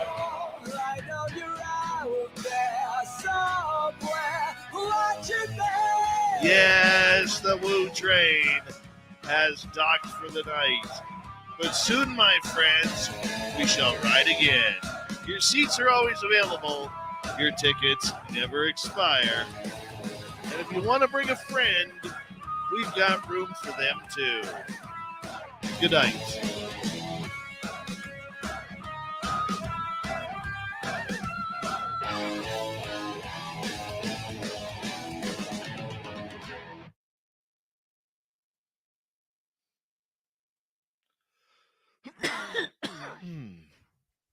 You know, it's awesome on my end when I say get your horns up for the guitar god himself, is all of a sudden, because there's a delay on YouTube. So right behind this screen right here up above I have a 42-inch screen, and I'm watching the YouTube, and all of a sudden here comes to the chat room this wave of people like pointing their horns up, and it is the most awesome thing. Oh, look who's here. Would you look at that? It's little Tommy Fessler. Oh, he's here. Awesome. Excuse me. Who is someone who knows something about everything? Who is that? I would love to know that person. It might be him. It could be. He knows a lot. What was your other question?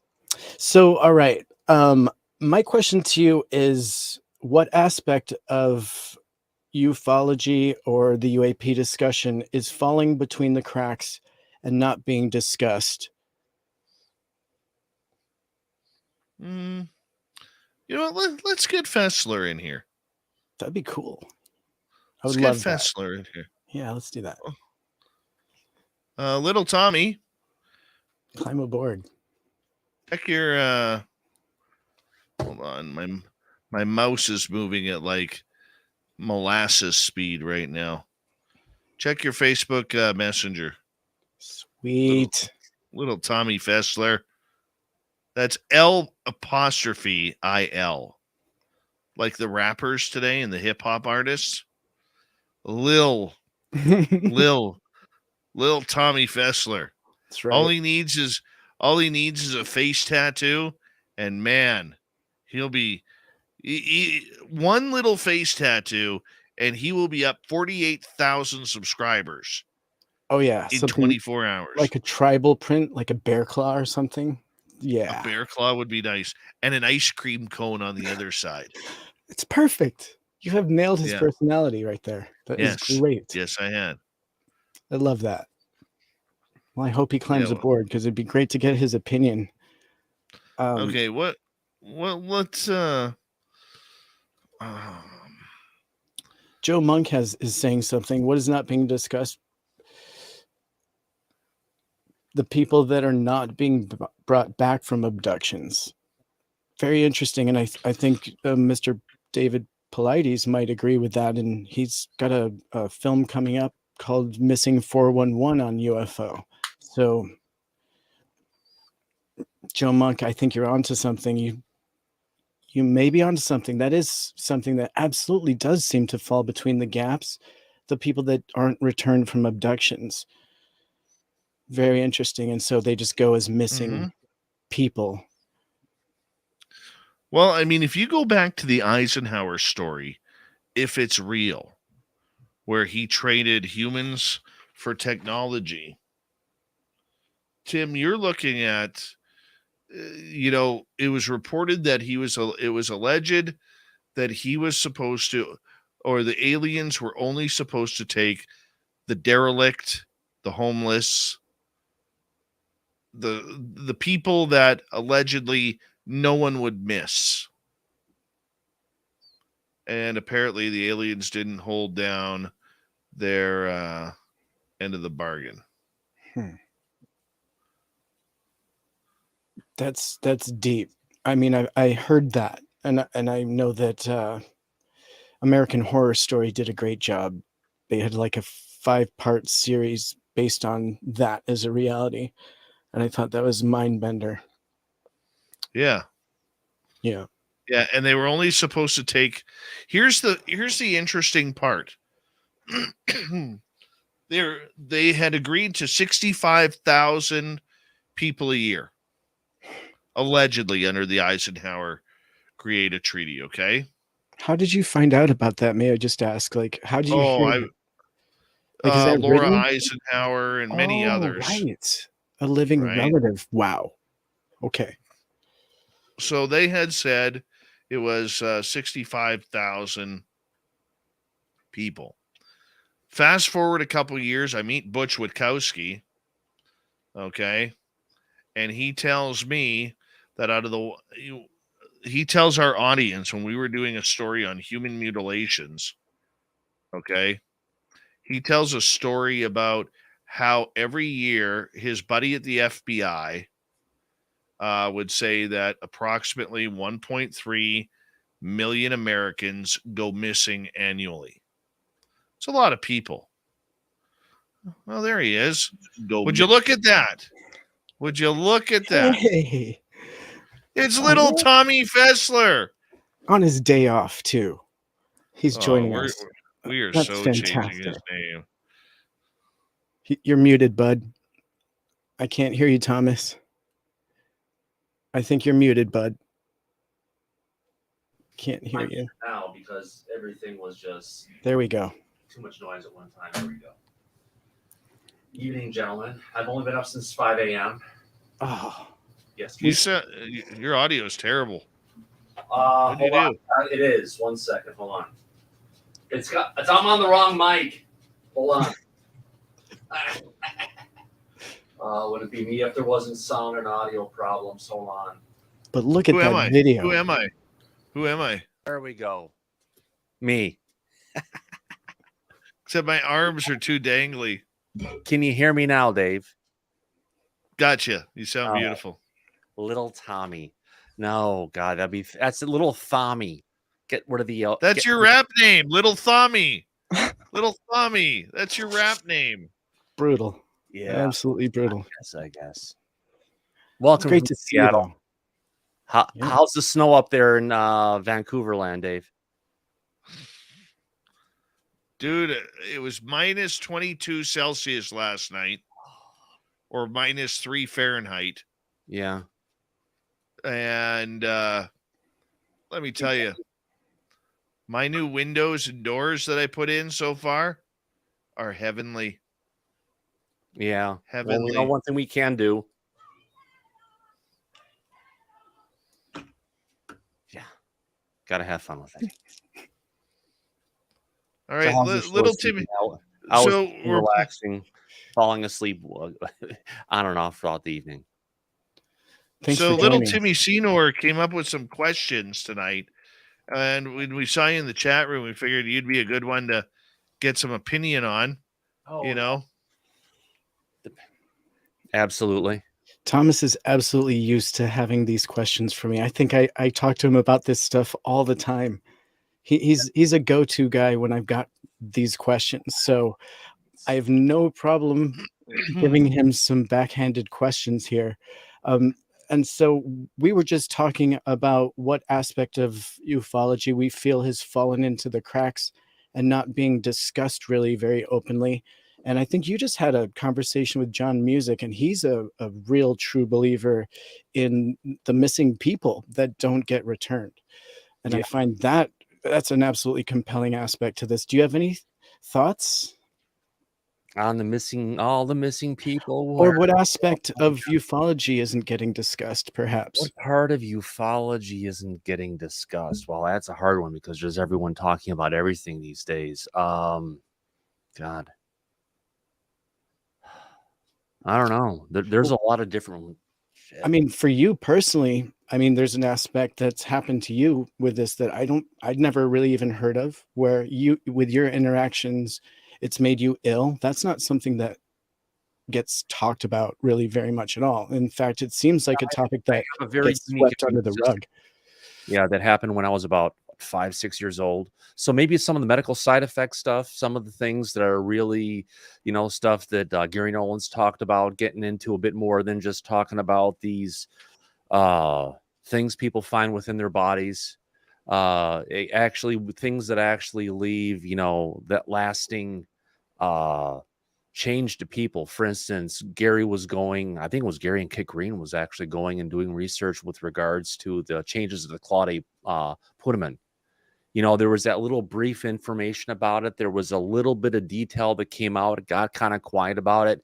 Gary's talked about it. I like to know a heck of a lot more, and I like to see studies on that opened up a lot more. That would be something that would truly, they say that, and they say the immune system is like a memory card. It picks up stuff and it leaves lasting changes to people that have been up close with the phenomenon. So I know it's something that's affected me since I was about 6 years old, 5.5, 6.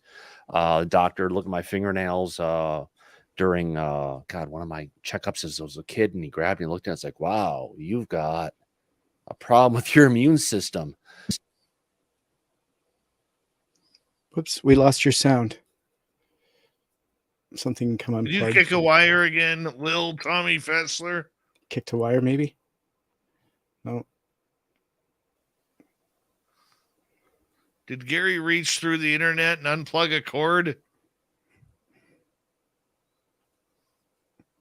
Bummer. That was interesting. We'll just wait until he comes back, I think. Well, anyways, while we're waiting for Tom to get back, and Tom, just keep trying, and we'll call you in when we hear you speak. There we go. It's back. There it is. There we go. Perfect. But I just want to quickly finish what I was saying about the FBI before Thomas got in here. Okay. Butch Witkowski, God bless him, he had a friend who worked in the FBI who stated that 1.3 million Americans go missing annually. When you whittle that away from murders to kidnappings to people who are committing suicide to people who are just running away because they're tired of their old life, to people who skip the country, fall into hard times, hit the streets, whatever it may be, the FBI can account for all of those people except 65,000. So here you have. But what about all the people that are coming in trafficked into the country for many, many years who are beyond that, who just go missing? There's always clues, Thomas. We're talking about the people who just vanish without a trace. Yeah. Okay. Those who are, like in Vancouver, where they believe that, the police will never tell you, but this whole missing foot thing is not people jumping off of bridges, ending their lives. They believe that there is a serial killer, but the only reason why they don't say it is because they don't know who it is. Number one, they have no clues. Number two, and number three, they don't want to stir up the public, because when you stir up the public, you lose control. Yeah. They have clues. They just don't know how to connect the toes. Bingo. Literally. Bingo. Right? Yeah. But, for all the feet that are coming in, they should be able to get DNA and identify the ethnicity, what part of the world the people's relatives are from and everything. So at least with what they have today, technology-wise, they may be able to connect the dots a bit more. They do have that. But, I mean, I'm just using that as an example. Yeah. Okay, that most people in today's technological world leave a fingerprint somewhere, whether it's an electronic fingerprint or whether it's a physical fingerprint. It's out there. But these people who just vanish without a trace, I don't get it. Remember, we're not top of the food chain. They talk about this being a farm. Right. And I mean, this is coming from Lou. It's coming from Gary Nolan. It's coming from a bunch of people these days. We keep on hearing that on a regular basis. Is that the soft disclosure of the part where it's going to? But we got to remember, what happened yesterday has happened today, and it's going to go on tomorrow, unless they're going to come in for a great harvest. But then again, everyone in America has gotten really nice and fattened up for the harvest at this point. So maybe there's a reason for that. If they've been modifying our food chain, cattle and all that stuff, and changing our DNA to get us ready for the big meal. That's a scary thought, actually. That hit me, and I was like, oh, no, he could be onto something there. That's horrible. But the biggest thing is there could be a lot of things that, they're really good at stopping time. We know that. Their ability to manipulate stuff, to go ahead and manipulate our memories, lock stuff away. It could be happening to a lot more people than really realize it. But the thing is, don't go looking for things unless you're willing to deal with the consequences of what you learn, because there may be things in there that you don't want to know. It's kind of like you see a lot of those things on the African savannah. You'll go ahead and We'll go ahead and tranquilize something, come in, do their little thing, surgeries, or do tests on them, put a tracking piece on them, and then shoo them away, and people wake up, and the animals wake up and they're not aware. Similar stuff with us, but from a consciousness standpoint, they're so far advanced. If they had their hands in getting us here, man, they could even made our eyes in ways that we can't even see them. That's why the humans have such a limited visual spectrum compared to a lot of the other life on this planet. It's like you're reading my notes right now. It's so bizarre because one of my extra questions was going to be, what do you consider the role of potential MIB and Greys? Like, what would their role be? And is it a reality? Well, you hear a lot of the stuff with with Greys, right? It sounds like science officers. Sounds like a science crew going off and doing things, getting samples, changing stuff, whatever they have to do. These are the hands-on crew for going out there. I don't know what else to understand what they are. Is there intelligence behind them? Yeah. Are they just zombies? No. What the hell is in between those ears? Who knows? Except two giant big eyes, and why? The better to see you with. It's just understanding. Well, you said the Greys. What was the other one again? And what would the role of MIB potentially be if that's a reality? Government cleanup. Do you think they're human in origin or a blend? I'd say human in origin, because their control of consciousness is so strong. They don't have to be right next to you to get into your mind or do whatever they need to do. Yeah, for their craft, they'll stop time, do what they need to do, get in and get out. But are they working? Do they need to be driving around in cars and doing other stuff to go ahead and threaten people or take stuff away or other things? Oh, hell no. Could they have potential devices along the way of, to go ahead and wipe people's memories? Well, the government has been experimenting on people and the military and citizens for a lot of different purposes for a long time. So not the organization you actually want to trust. So is it more associated with our shadow government, with that fourth branch of government that's had no oversight, no control, that maybe has been running our government from behind the scenes? And what we're dealing with in what we think is going on of our government is really a facade over this military industrial complex that may have, gotten its roots and taken over starting in 47, really culminating in 52, 54 with some of the potential meetings with, former presidents of the United States at Hallman Air Force Base. You just have to put together the picture to get to where we're at today. And what I do with it, I had it here. It's around here somewhere. You take that box of everything we know and understand of reality, from science to consciousness to religion, especially. Take everything, put it in this box and put it up on the shelf and act like it doesn't exist, because we're dealing with such a different, shifting paradigm. Everything has to be thrown out the window, because otherwise we're going to limit ourselves from what we can possibly understand. That's my concern about it, bringing academics into this.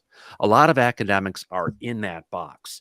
They're used to operating within the box, within the rules and everything else everyone else has established. And there's a high level of bias of a lot of people out there in academia for their particular views, how they see stuff. But that's where we have historism, scientism, physicsism, whatever you want to call it, where people want to, even Avi Loeb lately, oh, there's no way these things, they're moving at 52,000 miles per hour. They'd be a fireball in our upper atmosphere. That's because, again, we're trying to limit what we're observing and what's going on based on that narrow implementation. Why is it that when every time there was remains of giants that were found across the United States, you always had the Smithsonian and coming in and confiscating and taking away the stuff for safekeeping in Washington, D.C., but yet none of it is viewable anywhere.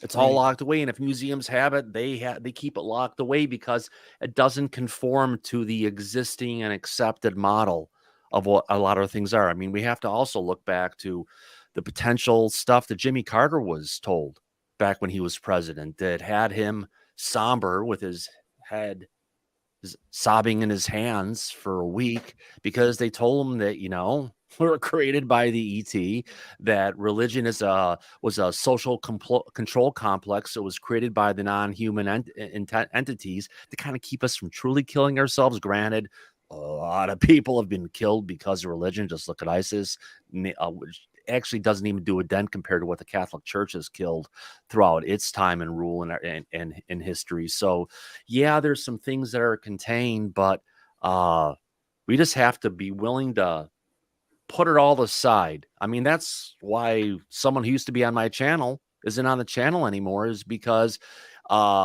he thought things that were going on and having a fun time with were blasphemous against religion. You just have to have that open mind to anything, because a couple pages could be wrong. A whole freaking book could be wrong. Something, a whole paradigm could be off. But it's just a matter of keeping that wide open perspective, because we're dealing with something alien. And that's one thing that Ted Rowe had said many times really sunk in really well. If you don't know Ted, he's the director of NARCAP, who's a great organization who's been researching into the phenomena for a long period of time. They're alien. They're not human. So we can't take human paradigms, human emotions, human thought complexes, and put it onto them and project that onto them, because they are alien. They're so different from us, whether it's a hive mind or whatever, but social media is turning us into that hive mind anyway. Right. Thomas, I want to ask you a question, if you don't mind. All right. Why 42. have pretty close. Why do you think so few media outlets, fringe media outlets like yourself, myself, and many others, have refused to jump on NASA for the BS they've been pulling the last 6 months since Bill Nelson took over and made his comments? Why do you think that nobody is calling them out on their lies and their BS about saying they know nothing about the UFO phenomena, and they are very interested in learning about it, even though there is ample evidence of astronauts coming out and saying that this is what they saw?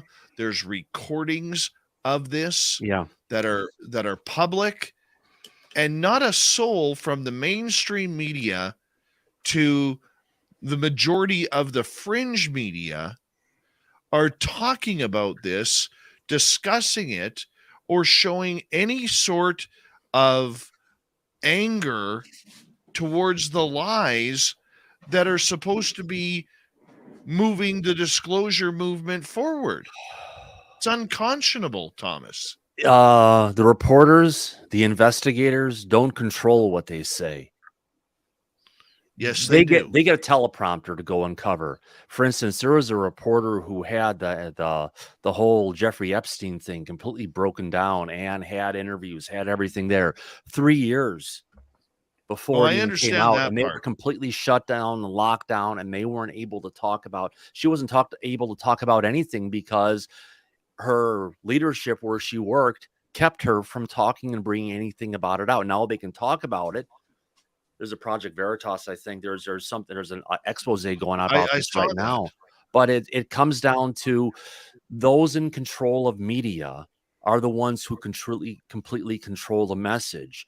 And if it's influence coming at a higher level, then they're going to have to follow the people they work with. I understand that, but that doesn't excuse those in the fringe media from what's the word I'm looking for? From withholding the information that is out there regarding the phenomena. Well, okay, it's changing, and the Star, is it though? The Daily Mail, the Sun, even TMZ. I mean, we're getting, the tabloids are picking some of this stuff up, but actually they're doing some of the best, most honest reporting on this stuff. They are, but they still aren't asking the tough questions. And NASA If I'm Oh, focusing yeah, on no. NASA alone here right now, okay? NASA alone should be absolutely ashamed of themselves for what they are pulling right now. It's disgusting. It's absolutely disgusting what they are Yeah, pulling Bill right now Nelson, and getting NASA's away with. official lead, if you want to call it Amway salesman, is like think of him as. He's just someone who he was an astronaut. He was there. He was part of it. He saw stuff probably that was going on. If not, where's the respect for all the astronauts that were behind him that actually saw all these things, that went through all this trauma? I mean, come on, the guys talk about who were on the Nimitz about having some, PTSD coming out of it. My God, imagine what the astronauts who were up there dealing with this stuff in close proximity up on the moon and everything else were dealing Huge. with when they're going through all this. They all talked about it. Look at Gordon Cooper. Didn't he go to the United Nations in 1978 to try and get the Grenada Accord put in place to have a UN-based, if you want to call it, program for investigating the UFOs? But what it came down to was it was the United Kingdom who actually put in the vote to go ahead and shut the whole thing down. It's just been a coordinated effort to keep it all quiet from different aspects. And with regards to NASA, why aren't they calling it out? Not that smart, I guess.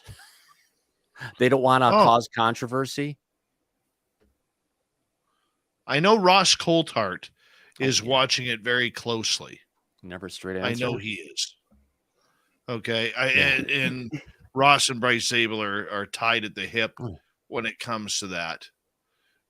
But I just think that when I watch all of these UFO activists on Twitter, cheering on NASA, cheering on Bill Nelson, hey, great to have you in the conversation. I don't think that's what ufology needs. I think we're following different people on Twitter. Could I just interject But I know where you're coming from, Dave. Yeah, whatever. Take it, Tim. Well, I was just going to say, and so I'm just going to play devil's advocate for a moment, because now I know that it's not cool to silence somebody through NDAs after an experience, but let's just say from NASA's standpoint, during those experiences, it was kind of like, I understand how there's a mission report and a schedule. And so if the astronauts are being distracted from their work by something, that is potentially not beneficial to NASA's big game plan, right? And so since they came back and this wasn't part of the game plan for that mission, it may not have been allowed to be used as information. Well, wait a minute. We're mission, explorers, right? Understood. But so let's just say this. So they initiate in, so for example, now what they're doing is they are going to assess that as being something they need to investigate. Since they investigated the moon, that was that investigation. Now they're going to investigate UAP. So they're delegating 16 people and financing that investigation. So now perhaps there's a line in the sand, I'm just trying to play devil's advocate that they could potentially come with new information from these people that, with an array of backgrounds, and they're going to give a new assessment. And this will be, with NASA's voice of approval, because this is their program, the program that they've initiated. So I guess what I'm saying is, I know there's a ton of information in the past that they'd covered up, but it was simply because it was off mission information that they probably didn't know any answers to. So they weren't reporting on it. They can't report on a photograph with a little blue orb in it because they don't know what that orb is. So they didn't bring that to the table. Yeah, now that's why they're going to do an stop going to the investigation. moon, because there was nothing else to learn from going up there anymore. And we Right. stopped researching UFOs and everything because there was nothing else to be investigated. Sometimes when we're seeing things that are shut down, we have to look and ask the hard questions. What really was the reason behind the changes, the shifts that we've gone through? Why Whether we it's stopped pressure going from to the within the moon? Yeah. government or pressure from other things. I think you have a great point there. Yeah. I think you have a great point. I don't trust NASA for shit. You see when the astronauts first came back from the moon and they were in that press conference, man, minds were freaking Swiss Miserable. cheesed. They looked shell shocked. They did. I have seen those interviews. Beyond shell shock, they were in complete PTSD and just you look at them, they're all happy and we're gonna go to the moon, we're gonna go and do all this stuff, and then they're on that, they're literally in shock from whatever they dealt with. And the thing was, the stuff they went through, they couldn't even talk about it or try and heal from the situation. It's something they had to go and internalize, maybe talk about things with themselves. I mean, with the small group of people, but that's it. It's got to be hard. And my personal opinion is that it's despicable that our astronauts were silenced and not able to voice opinions or have any interaction with the public on this, and we're forced to wait till deathbed confessions or write books or secretly join organizations. I find that is completely despicable and upsetting. Yeah, but why hasn't Buzz come forward? He's old enough.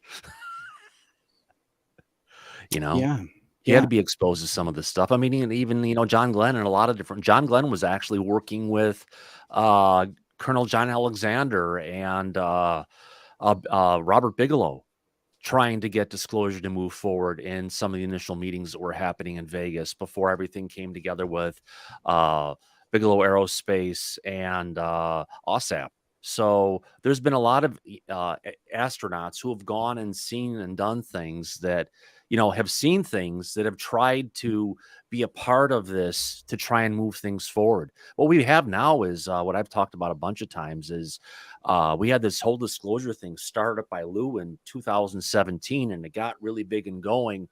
And now that he's kind of stepped away from being that spokesperson of disclosure and someone who came from this from a lot of a high level of credibility, you can see that the whole thing is kind of fragmenting and fading and having a lot more issues than we should, considering it's 2022. What's your thought on that, Dave? I don't buy any of it. As I said earlier, Thomas, I really want disclosure. And thank you, Ronan, for that super chat. I'm trying to figure out that symbol. I've never seen that symbol before. Is that a ruble? What is that symbol? I am not familiar with that. It's cool. Yeah. Hi, Ozzy Ange. How you doing? Jason William. If you go into the back room and if you go into the YouTube channel to monetization, where it shows your super chats, it'll tell you what currency it's in. Oh, I just like to find out. Yeah. That's how I cheat when I call out all the people and I say, thanks for all your super chats. I go to the list. Granted, I do have a pen on my desk now and I could write it down. Hold on. I'm just Googling. No, it's not a ruble. It's something. Yeah, so we'll be going to bed soon, Cupcake. Oh, there's your puppy. Oh, good girl. Cupcake. Yeah. We love Cupcake. Yeah. No Cupcake. Hey, Thomas, earlier this year, you had a guest on your show named Adrian Resseter. Oh, yeah. And Reister, yeah. Yeah. Actually, Reister. Adrian Reister. Reister, thank you. Like Keister, but with an R. Excellent. Thank you for correcting me. Wonderful interview, by the way. Yeah. And great guest. My question is kind of in my notes here was on shadow people and it's a new Israeli shekel. Oh, a shekel. Oh, a shekel. Thank you, Ronan. A shekel. Cool. Very interesting. Yeah, Adrian Reister. It was a shadow, but it really wasn't a shadow. Kind of the way he talked about it. You almost want to think about it is think about something. We've got these creatures in the ocean called octopus and other that have these abilities to go ahead and just blend into the environment around it. What if he was seeing was something that was attempting that, whether it was cloaked in some way or together, so you're not truly seeing what's there? Because the thing that got me is what he talked about is when he was chasing it down, the thing went around the corner, and then we got to the corner and turned, there was nothing to be seen. But if this is something that could really camouflage itself very well, you're looking at something that could potentially, go up against the wall, move, whatever it is, you don't see it, but it's still there. It's either something that was able to just, and it's no longer in the place, or it was just that good at hiding itself in a way that we can't see it. Is this a description of ET that you've seen before, or what is your thoughts on what he experienced there? I don't know what the heck he experienced, but there was he had that particular instance where he had seen it, and there was another base in California that actually had similar sightings that were also reported. So this isn't the only incident of a base where there were nukes where entities of this particular type had been seen. Any thoughts on James Fox's theory that what he's coming across are not carbon-based, but rather ammonia-based creatures in his investigations? I don't know. It's it's hard to say how many different, if we're going ammonia based, we're getting to, never mind. We'll talk about X-Files when they would stab them, they would leak the blood and make everyone's eyes puff up like it would be ammonia. Wouldn't it be amazing if that was part of it? That actually Christopher Carter got that particular part right, but we don't know what these things could be. But if, again, going back to the octopus, copper-based blood, not iron-based blood, which means it's not really of this planet, because everything that's of this earth, except like the octopus, has iron-based blood. So I'm going to step back my question very briefly, and I hate to take over your show, Dave, but it's great to have Thomas here. And so briefly, do you think that when the Navy reeled back and put forward that fact that they're not going to be releasing any more information, do you think that that was when the shift changed in people like Luis Elizondo and Chris Mellon? Because we kind of saw them shift. In 2019, Susan Go put out paperwork within the DOD saying there will be no more leaked videos, images, or anything going out.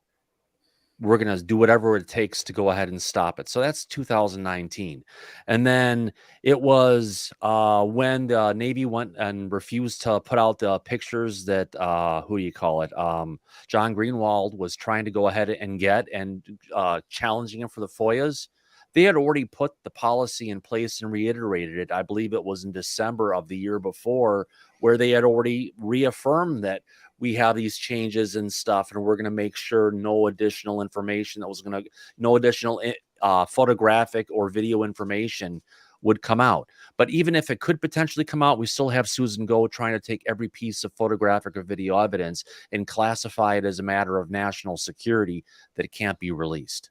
What's the big national security thing that we can't release any video or photographic evidence of it? It doesn't, compute, and it comes they say down means to and methods. Yeah. Well, they can mask all that out. I mean, heck, they were just going ahead and showing an Iranian battleship going ahead and pulling a an autonomous boat, or a sailboat kind of a thing that was out in the ocean.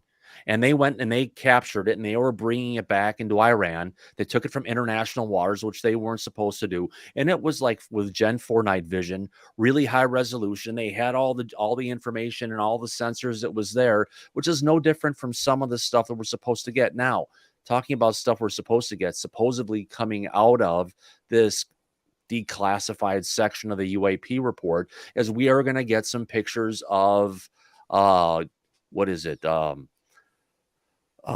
spheres, orbs flying over Syria that was picked up by the Predator drones. So they are going to be showing more stuff. And remember, it's just not the Predator drones that are seeing those. It was information that came out last year that we're actually shooting at these things over enemy land. Not a good idea. Yeah, they didn't know what it was. So they know what this stuff is. Let's be honest. Oh, okay. You think, come on, they've been bouncing around in the air with us for 75 plus years. We don't know what to expect yet at this point in time. I mean, I even heard about, the Hawkeyes, the P2 Hawkeyes. No, I'm sorry, E2 Hawkeyes. E3. E3? Yeah. No, it's the E2 Hawkeyes, I think. At least the ones that were around back in the time of the Nimitz. Those planes were also flying over Iraq. And when they were flying over, they could go down and see any of the different equipment, any of the different screens people had, pick up any kind of if you want to call electronic interference, and pick it up and visualize it and see what was happening.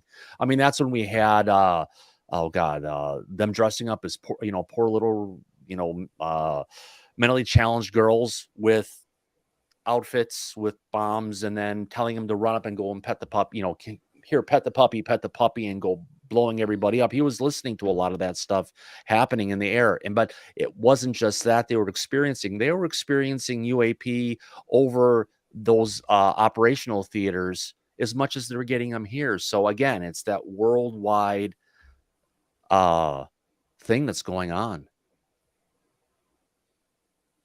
Yeah. Great Yeah. answer. Great Great answer. answer. Yeah. I appreciate you guys staying up a little later. Oh yeah. I feel a little bad, but thanks for doing it. You should. You usually bail on me early.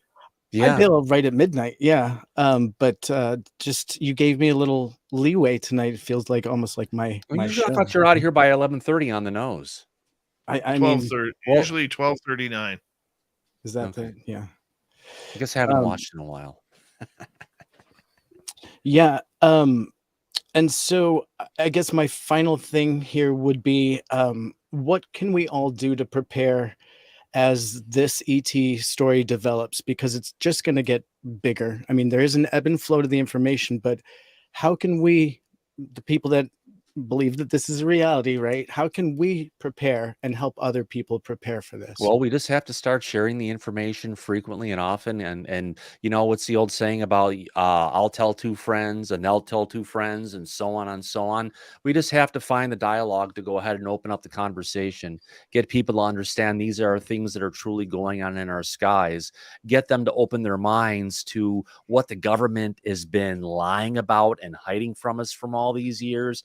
And once you can get that door just a little bit cracked open, just like it did in the first UAP report that came out, it's about taking that opportunity to open people's minds to, yeah, there's a lot more stuff going on. This is really the government we've been dealing with, and to get them to start processing it and make it so it's not going to be such a huge shock. Because honestly, our government, not just our government, the world governments have responsibility to go ahead and start working with the civilization, with our humanity, to ensure that our cultures, there's going to be interruption to our cultures, to our religion and everything. And the longer we stay down that path of denial and disbelief and thinking that it's all a bunch of Chinese drones or trash bags or illusions. I mean, God, they're trying to say that what they saw for the Tic Tac was an illusion, and it really wasn't going that fast, when they actually have it clocked, over going 43,000 miles an hour, going from 80,000 feet down to 50 feet on just stopping on a dime. Oh yeah, they just imagine that. That's just like, when are they going to start bringing out, the swamp gas again? Well, we already got swamp gas at the last congressional hearing, when that 98-year-old congressman who could barely, keep his chompers in his mouth started asking about swamp gas. Well, with the potential of Republicans in the House in control, Tim Burchett will have a much stronger voice in his ability to go ahead and pull the Department of Defense under control. And what about you, Dave? How will you prepare? And I know you're doing your thing by having this show, and that's how you're informing people. But beyond that, how do you think you can prepare? What advice could you give to people? Are you going to build a bunker in your backyard up there in BC? No. Oh. The aliens don't want us Canadians. No. The biggest thing, drop the fear mongering. Everybody has to drop the fear mongering. Oh my God, the people in the plane, they saw the lights. They were scared for their lives. You're seeing this stuff. It's afraid. That's the media taking and trying to put a spin on it. The more people are afraid of this, the more it's going to be difficult for people to accept it. You have to take the fear thing and just. Thank you for that. Thomas, that's exactly what I was going to say. The biggest bullshit that we are being served right now regarding this entire subject is the lies and the deceit behind the fear-mongering aspect Yep. of this phenomena. And look, I'm a Lou Elizondo fan, but I don't like this fear-mongering that he's going around behind the scenes talking to people with. Yeah. Okay. And I know it's happening. The one thing I don't like about this too is, look, there's something flying around the sky. Oh, wow. What is that? Let's focus on that. And how does this thing work? No, it's about not what is it and how does it work? What the fuck is it? Sorry, we're off the air, right?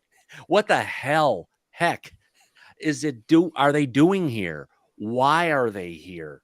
What are they doing here? What's their mission? That's the thing you worry about. If you've got a white van driving around your neighborhood, is it the florist looking to make a delivery, or is it someone looking to come and snag your kids and maybe bring them back or not? You want to know what's the intent of what's really going on. That's the important thing, because when I've talked to people who aren't exposed to this or anything, I've told them about, hey, I got a new neighbor moved in. Hey, every so often, keep an eye out for this part of the sky. About this time of night, you'll see some orbs going across. And his first question is, what are they doing here?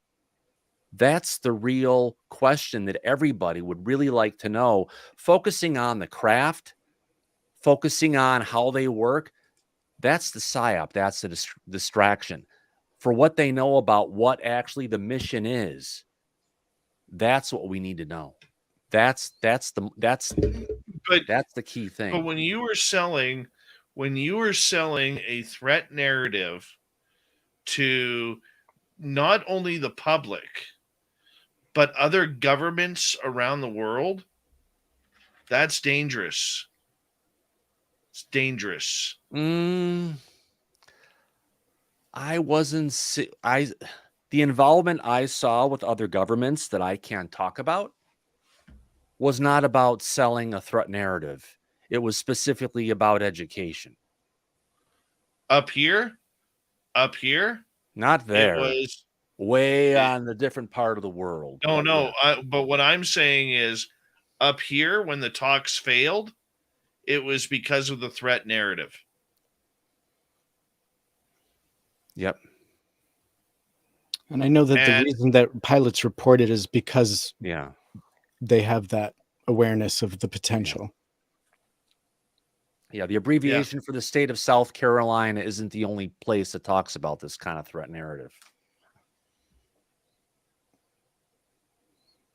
And it's the wrong thing to be talking about. I think Grant even brought some of that stuff up. It's just it's really disgusting, and some of the kind of stuff that went on. And it's threat narrative, military industrial complex, wanting to have the military come in and run something that should be more of a civilian based, beyond just a military operation. Because if you want to operationalize it, fine. Where has operationalizing this in the military gotten us in the last 75 years? If not threat narrative, how do you present it being an important topic that needs to be addressed right now? Well, it's just an important topic. We've got a highly advanced life form that's among us at this point, that we're, the truth about what's really been going on has been kept from us, and we've been lied to for a period of time, whether it's for government or religion or both or who knows what. We've been lied to. So in that particular aspect, we've been put by ancient teachings, by religion, that we're the pinnacle of everything. God created us in his image, and we were put here on this earth, and we can destroy and do everything. Maybe understanding about what's going on will make us a bit more humble in the grand scheme of things, make us care about ourselves and others and the planet in a different way. And maybe government, big money and such are afraid of it. Maybe they're afraid of losing their control, their money generation systems. And I've asked you this before, but judging based on what we see as far as activity by UAP, what do you feel like their intention is?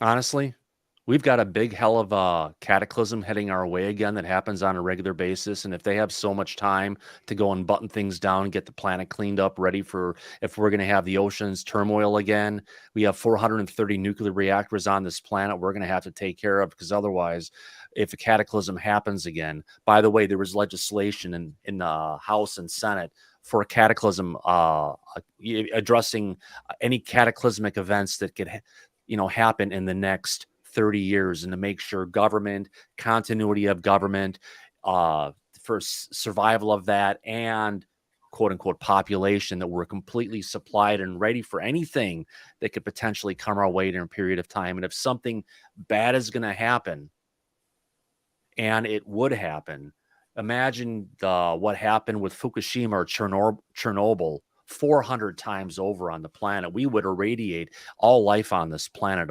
on the surface or above. Oceans would be destroyed, all the life. Forget about global warming.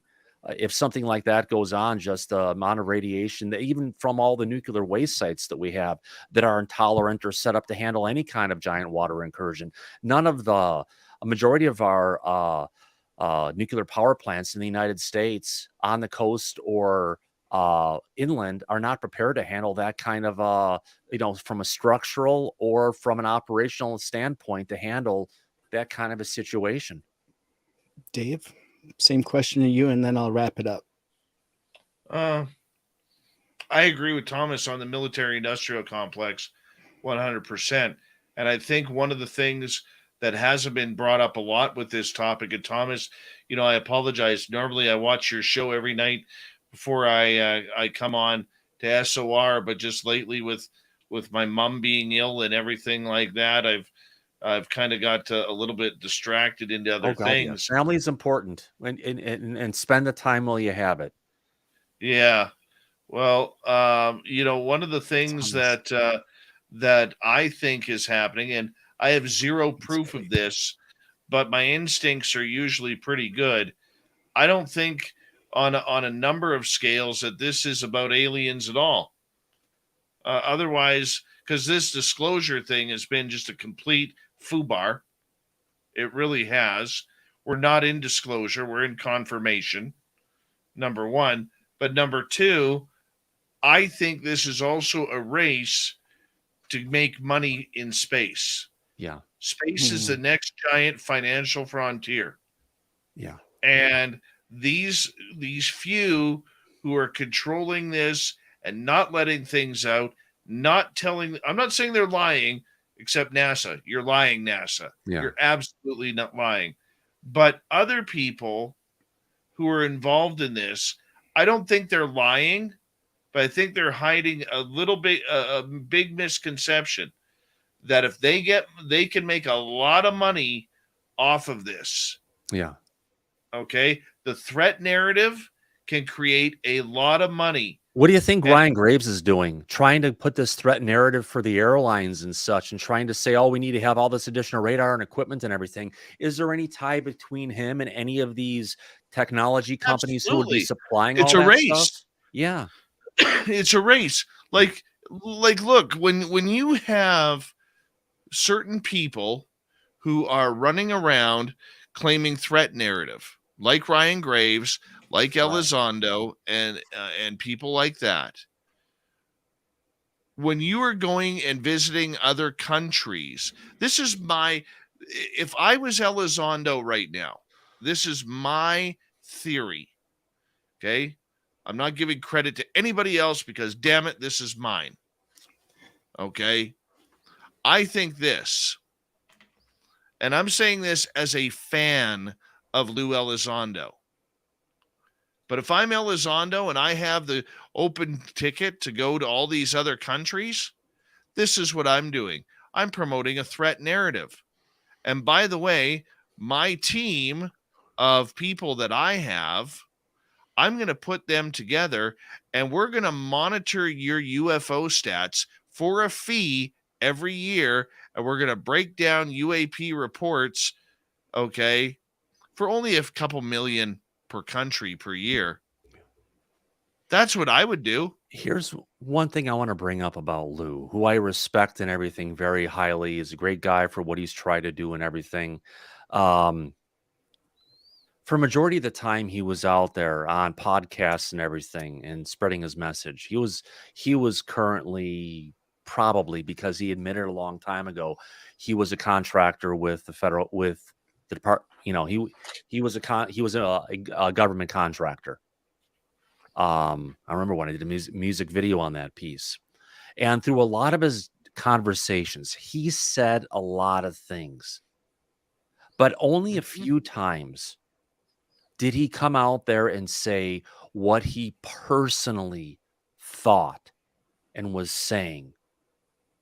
And that one of the times was on Disclosure Tonight, was talking about Roswell. The first place he said, yeah, I said, Lou, what do you personally think about Roswell? Well, personally, I think, yeah, it happened. Absolutely.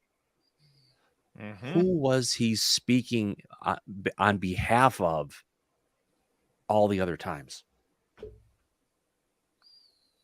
Yeah. We just have, not saying he did, not trying to spread speculation and rumors. He could come out and say, no, and I was talking for myself, but when he would change that tone and say, this is what I personally think, but isn't everything else he was saying what he personally knew and came to learn and was communicating out? Why did he have to class it personally in that instance versus all of the other stuff that he was saying? I agree with you. It's the same thing when I said, has Lou the person ever been face to face with an alien gray?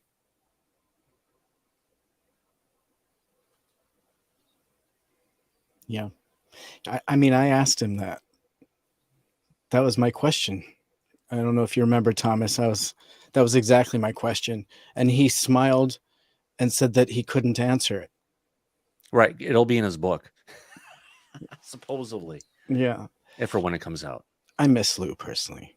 But I love the guy. He got a lot of things going, but it's like, I want to destroy ufology. Was you destroying part of ufology, getting this whole conversation going and getting this whole thing going, pulling out the rug from underneath it and watching it all fade away to a degree? Maybe, maybe not.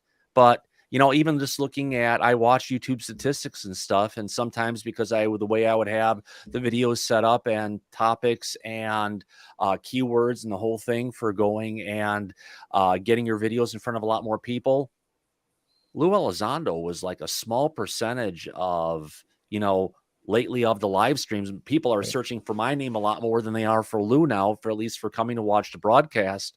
But it's just kind of there that it just shows that his position, the person is, as far as the person that people were looking to, trying to hear, someone talk about it. People aren't looking for him anymore. They're not. I mean, if they are, they're not looking for him more because he's literally gone into the shadows. Right. And I think my interpretation, at least, of what he said, or as he said, the destruction of ufology, was simply that it's probably so full of convoluted information that there's really nothing left there anymore. He was talking a lot he called them the charlatans. I mean, I could see that. It's very hard to weed any real information out of ufology. And there are no UFO experts, right? As we're hearing. And so why look to it for facts if there are no experts and there's no real detail? But thanks a lot for staying up late, guys, and going through my list. Not a problem. It is late, questions. I guess. It is. Thanks for joining us, Tom. Yeah, it's so great to see you, buddy. It's so much fun to see you. Oh yeah, it has. Gentlemen, I'm gonna give a shout out here to our super chatters of the night. Cool. Bob, Robert, Mennonite Abe, Cat Chaser, Lori Worsley, Obi Fled, and Ronan. And one thing I want to say is a big thank you to everybody lately who has subscribed to our show and hit that thumbs up and makes a comment after. It really helps with our algorithms. Very much appreciate each and every one of you. Thomas, Tim, thank you. Tomorrow night on the show, we have Darcy Weir coming up. If you haven't seen his documentary about secret space UFOs and what NASA knows, watch it. It's on Amazon. It's on a number of other broadcast sites, Apple TV. Go check it on out. Yeah. On my end, my name's Dave Scott. I'll see you guys tomorrow night. Later.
Stay healthy, my friend. You too. You need bail money, give me a call. Always, Dad.